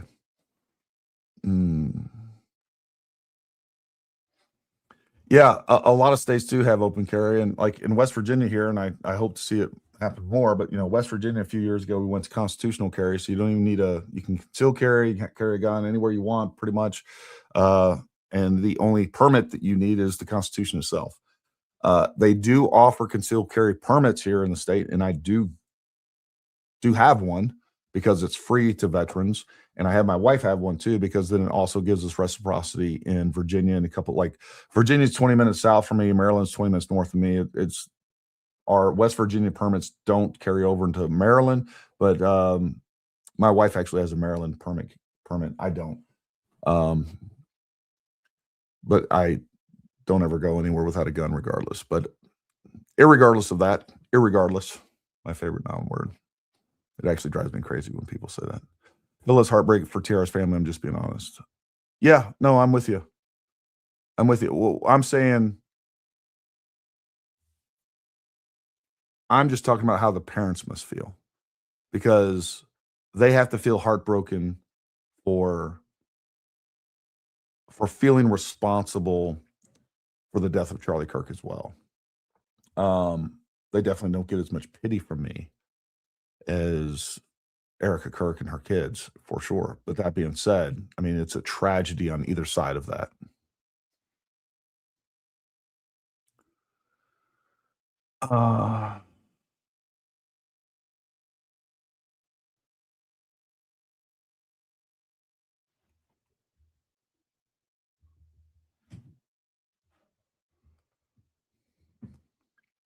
Hey Shay, 1882. I'm always late. Hope everybody's doing well. Happy Friday, Gary, in the great chat. Has anything happened good today? So the good thing is that they're going to have media inside the court. So we will be live streaming the court hearing from Tyler Robinson. I guess not really bad news, but I kind of expected it. The sort of bad news is that they are offering the judge did grant a continuance, a delay for the defense. So the preliminary hearing is not going to happen on May 18th as we once thought it was.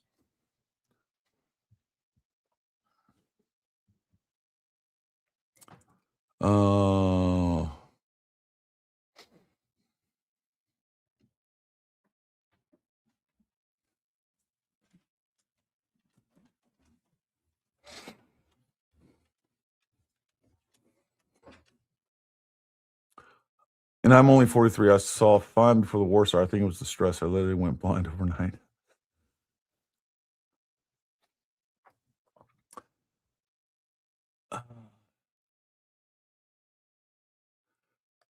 Yes, I'm very familiar with the DOJ ATF regulations that they're rolling back. Some of those I have some concerns with. So I have a friend of mine that works for ATF.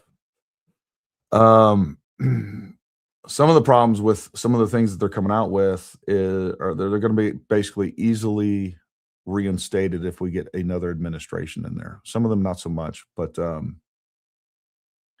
we need some legislation taking place on the firearm side, and we need some clarification from lawmakers and or the Supreme Court on some, ultimately the Supreme Court on some of this. But yes, we have a lot of good things happening as in regards to Second Amendment liberties, for sure. That's another thing, and I probably should talk about it more. Yeah, there's a lot of great things that are happening along those lines. When it comes to the butt stocks, force reset triggers, FRTs, those are pretty much any real concern about you being you're going to jail for any of that stuff is pretty much out the window at the moment. We'll see. I wish I lived closer to Gary for lessons, folks. We have, I'd say,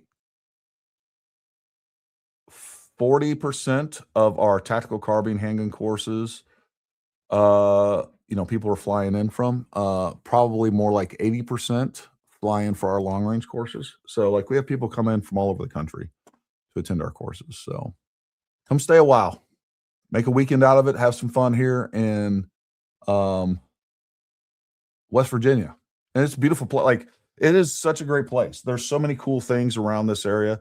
We are an hour and a half from DC. There's so much history in this area. Literally the land where our shop is on was originally the Buckskin Run is what that piece of land was called. And that was the first piece of land that George Washington himself surveyed and ultimately purchased. His original estate was somewhere on the training area that we currently have our shop on.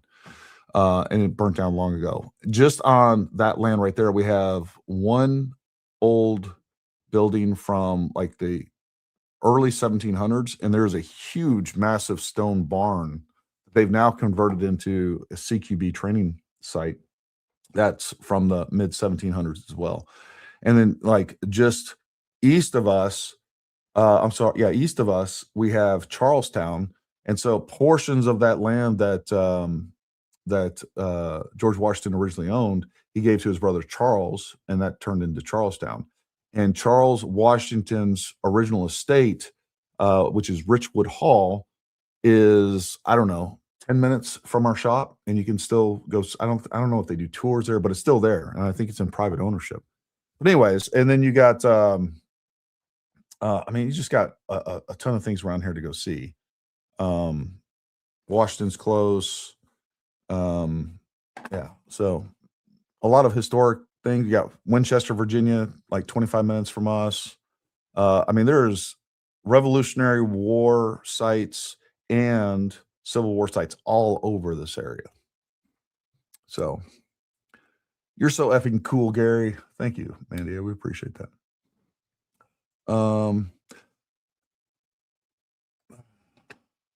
Gary, do you still recommend the Sons of Liberty Gunworks Mark 1 over the Super Duty 11.5?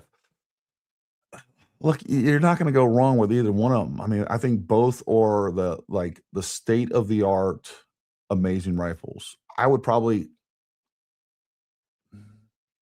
think if you took both those rifles, and let's say you took 10 each of those rifles, and then put them through the most rigorous testing, accuracy, like all the tests, I think you'd basically come to a draw on those.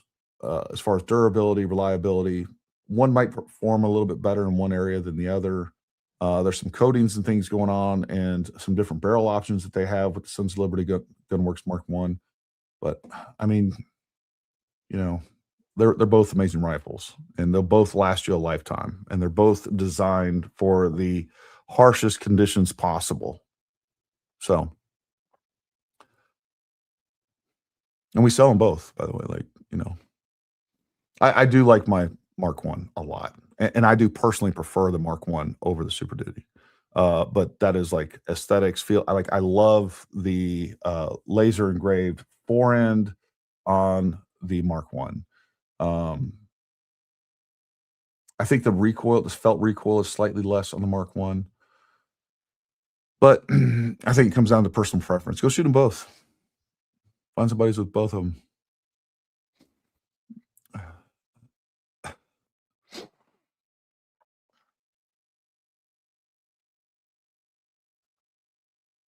I don't have a great hand strength. I'm also left-handed. I have a 380 and the jams, but the slide is something I can handle. I didn't have the hand strength for 9mm, strong core, weak hands. Two things. Again, you can either go to the M&P 9mm easy, or get a slightly larger gun. You can find a 9mm, and that's the other problem with 380. They do jam more often than 9mm. You can find a 9mm that's going to be as easy to manipulate as that 380.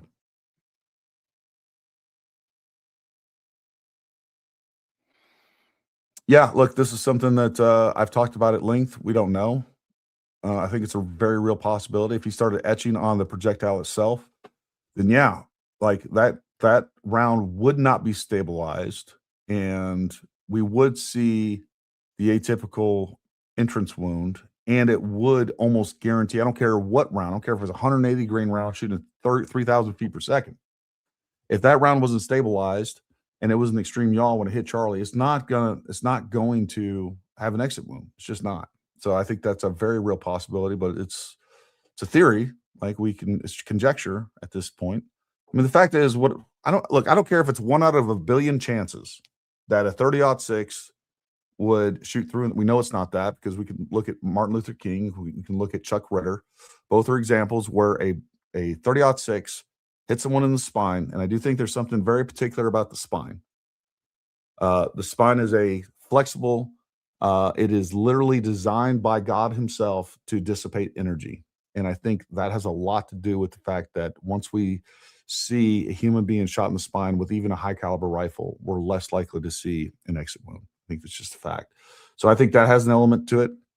But the fact is, it doesn't matter if it's 1 in 1 billion. It's what happened. Just accept it, people. Ballistics are unpredictable, especially terminal ballistics are unpredictable. It's literally impossible to recreate that shot. When you start looking at the different variables of what we know and what we don't know, even if we had the exact same rifle, the exact same ammunition, and we had a model of exact perfect analog of Charlie Kirk, and we were, number one, just hitting it in the exact same spot at the exact same angle with the exact same muzzle, all these things, these millions of different variables. Anyone that goes out there and says, "Oh, I'm a ballistics expert," and then goes and shoots a piece of meat at 100 yards or whatever, and says, "Oh, look, this is science," just disregard them right off the bat. They have no understanding of material testing, of the variables that are involved with it. It's low IQ BS. It's amazing to me how many of these ballistics experts realized that they were ballistic experts after September 10th, 2025. I mean, wow. like Chris Martinson and some of these other people that are like financial YouTubers, suddenly they want to present themselves as ballistic experts. Like, get out of here. Like, go do what you do. I've been doing this for a living for over 20 years.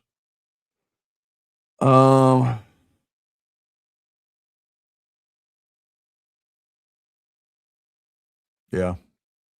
Yeah, they're out in full force, that's for sure. That's for sure. What do you think about TR's grandfather telling the reporter that was leaked that he thinks he was framed? Grandpa's doing what grandpas do. I mean, I don't know how close his relationship is with the grandfather, how often he sees him. I don't know what his grandfather knows about him or knows his lifestyle. Look, I got a 16-year-old son and a 12-year-old son that live here with me, and then I have 2 older kids and a grandson down in the Houston area, essentially. And my mother lives down in Texas, and she sees my kids probably once every year, once every 2 years sometimes. And my mother still sees my 16-year-old who's taller than me now. He's like 6'2". And we'll always see him as, a baby, right? And I think that grandparents especially have, as much as parents are going to be in denial with this stuff, grandparents even more so, because they're not in their kids' lives every single day. Like, I don't take this as anything that a grandparent says as fact. I mean, it doesn't overrule all the evidence. I mean, there's been parents and grandparents in denial that their kids have done some really horrific things for a really long time. It's what they do. Doesn't mean anything.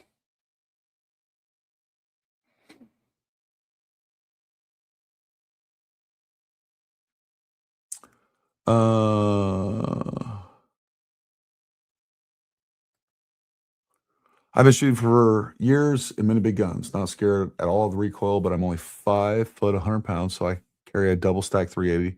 Others are just too big for me to conceal.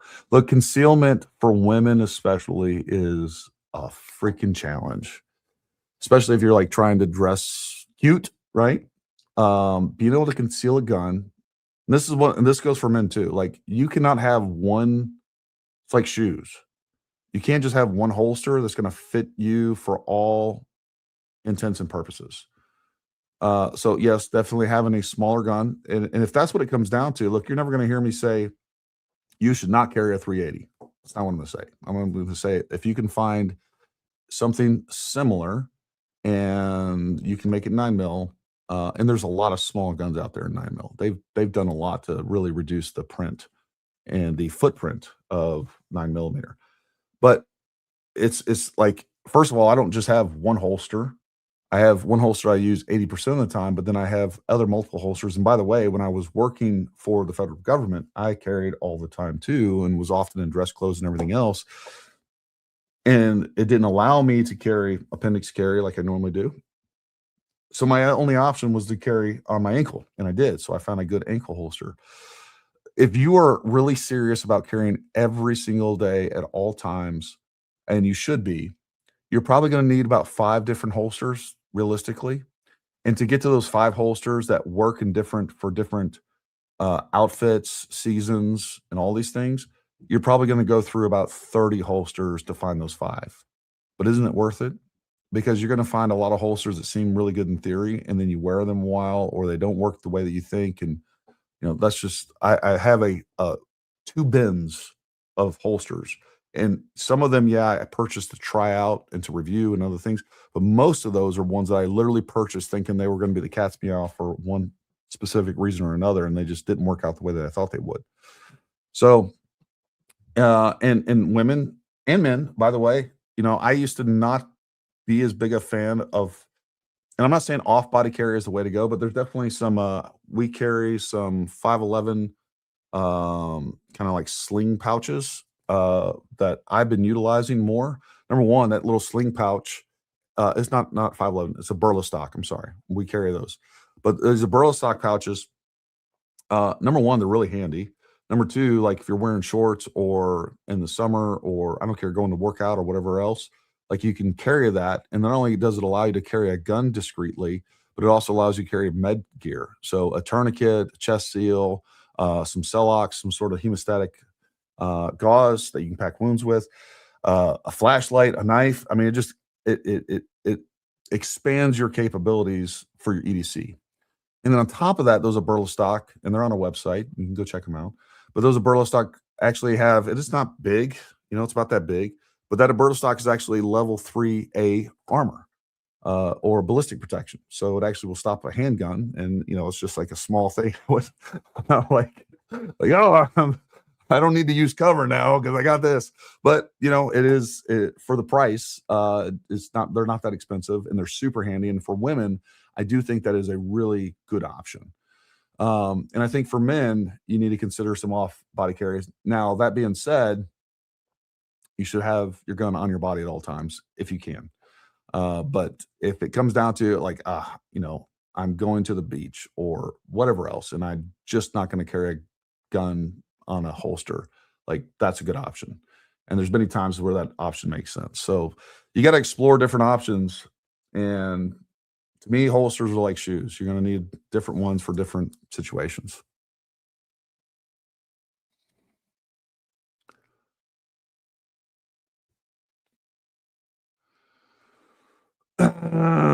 Yeah, I'm not a big fan of a lot of these. There's different types of these insurance organizations. Do your research. There's better ones that have come out.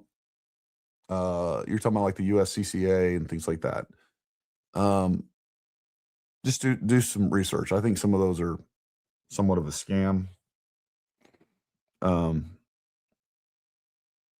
Do some research on those. Make sure the fine print, because some of these basically they won't cover you if you're charged with a crime. Like, what's the point? So you definitely need to make sure you do some research on those.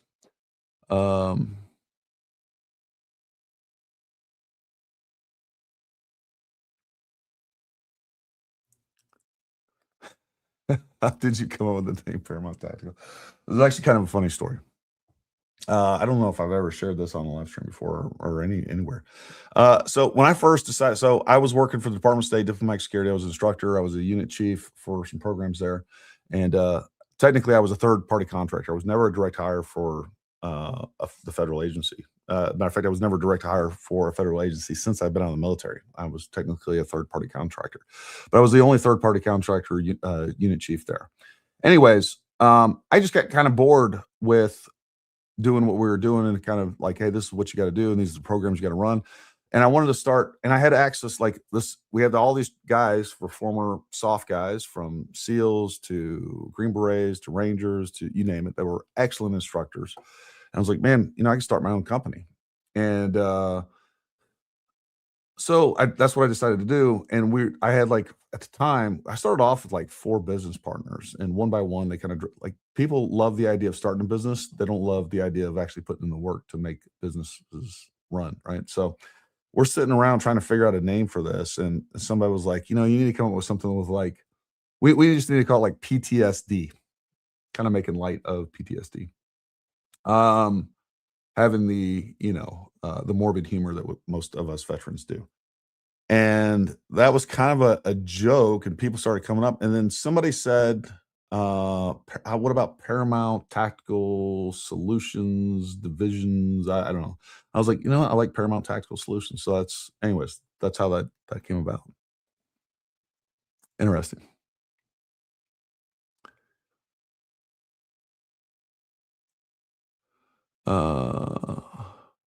Why do thugs hold their guns sideways? Why do thugs hold their guns sideways? I don't know. It looks cool. I don't know. I don't know.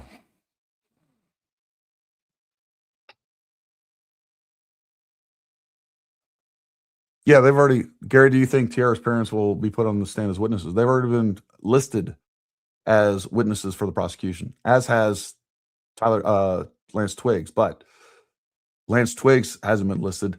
Luna Twiggs is alter ego, but that is Lance Twiggs. So they are listed as witnesses for the prosecution already. That was determined months ago. Stay away from 45 and 357. Blasphemy. Back there, right? That is my favorite handgun at the moment. That's 300. That's 500 Smith & Wesson. I got some videos shooting that. That is, if I grab that, I mean, it looks like a cartoon gun from like Who Framed Roger Rabbit or something. It's so big in my hand, and if I was closer to it, but I don't want this thing to get shut down. But anyways, it's such a ridiculous gun, and it just makes my heart swell with joy every time I hold it, shoot it, look at it, stick bullets into the cylinder.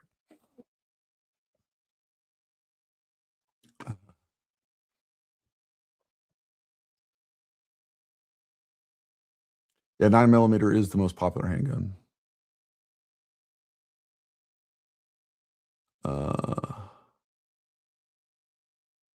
Yeah, snub noses suck, period. They're hard to shoot. They're trash. Get rid of them.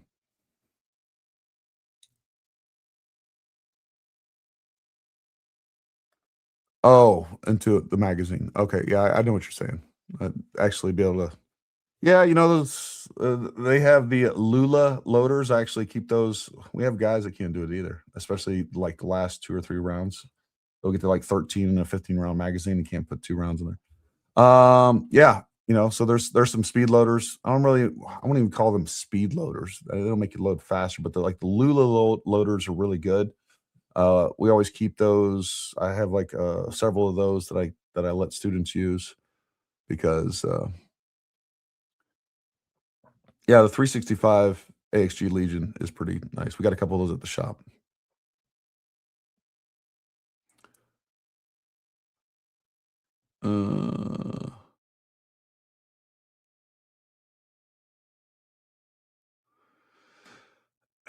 Cheryl says, I'd rather talk firearms all day. Also, I already do. Why I found this channel. Look, you know what? I know there's a lot of our gun content people that are upset that I haven't been doing gun content, and I get it.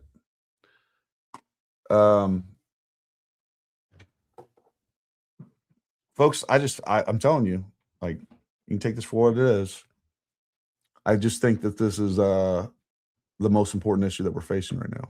And I think it, plus I have a lot of good gun content. You can go back and watch all the stuff.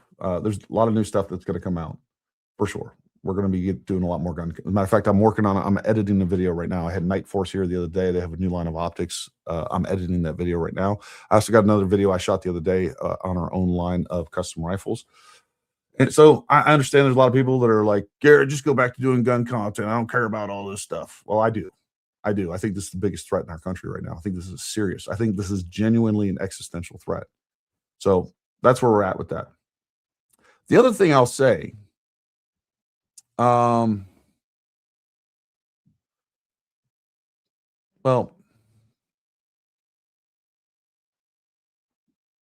nah, I'll leave that for another time. The Sioux had Henry Repeaters. Custer had all his men use a single shot Springfield. Another one of my favorite guns is over there. You guys can't see it, but it's my Marlin 1895 4570. I love that gun. You talk about a thumper. You're not walking that guy off. Mechanics are good. They've gotten better. I used to talk a lot of trash on Canics when they first came out. They've gotten significantly better. I'd say that they're right up there with Glockens and some of their like higher end. That they have several different tiers, but Canics are great guns. There's no doubt about it.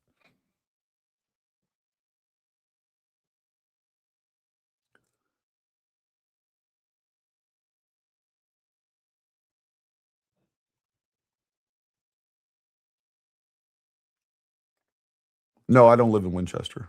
I live near Martinsburg, West Virginia, just outside of Martinsburg, West Virginia. My address is pretty much public knowledge. Trust me, I've been doxxed and had people come and destroy some of my property right after I got doxxed. Not that hard to find. You get down my driveway and you're here to cause problems. You're not walking out of here. I promise you.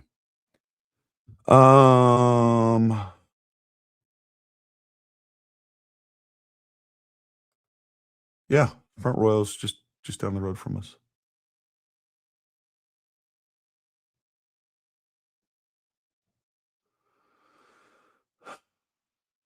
The Constitution says shall not be infringed, so why do we need a legislation?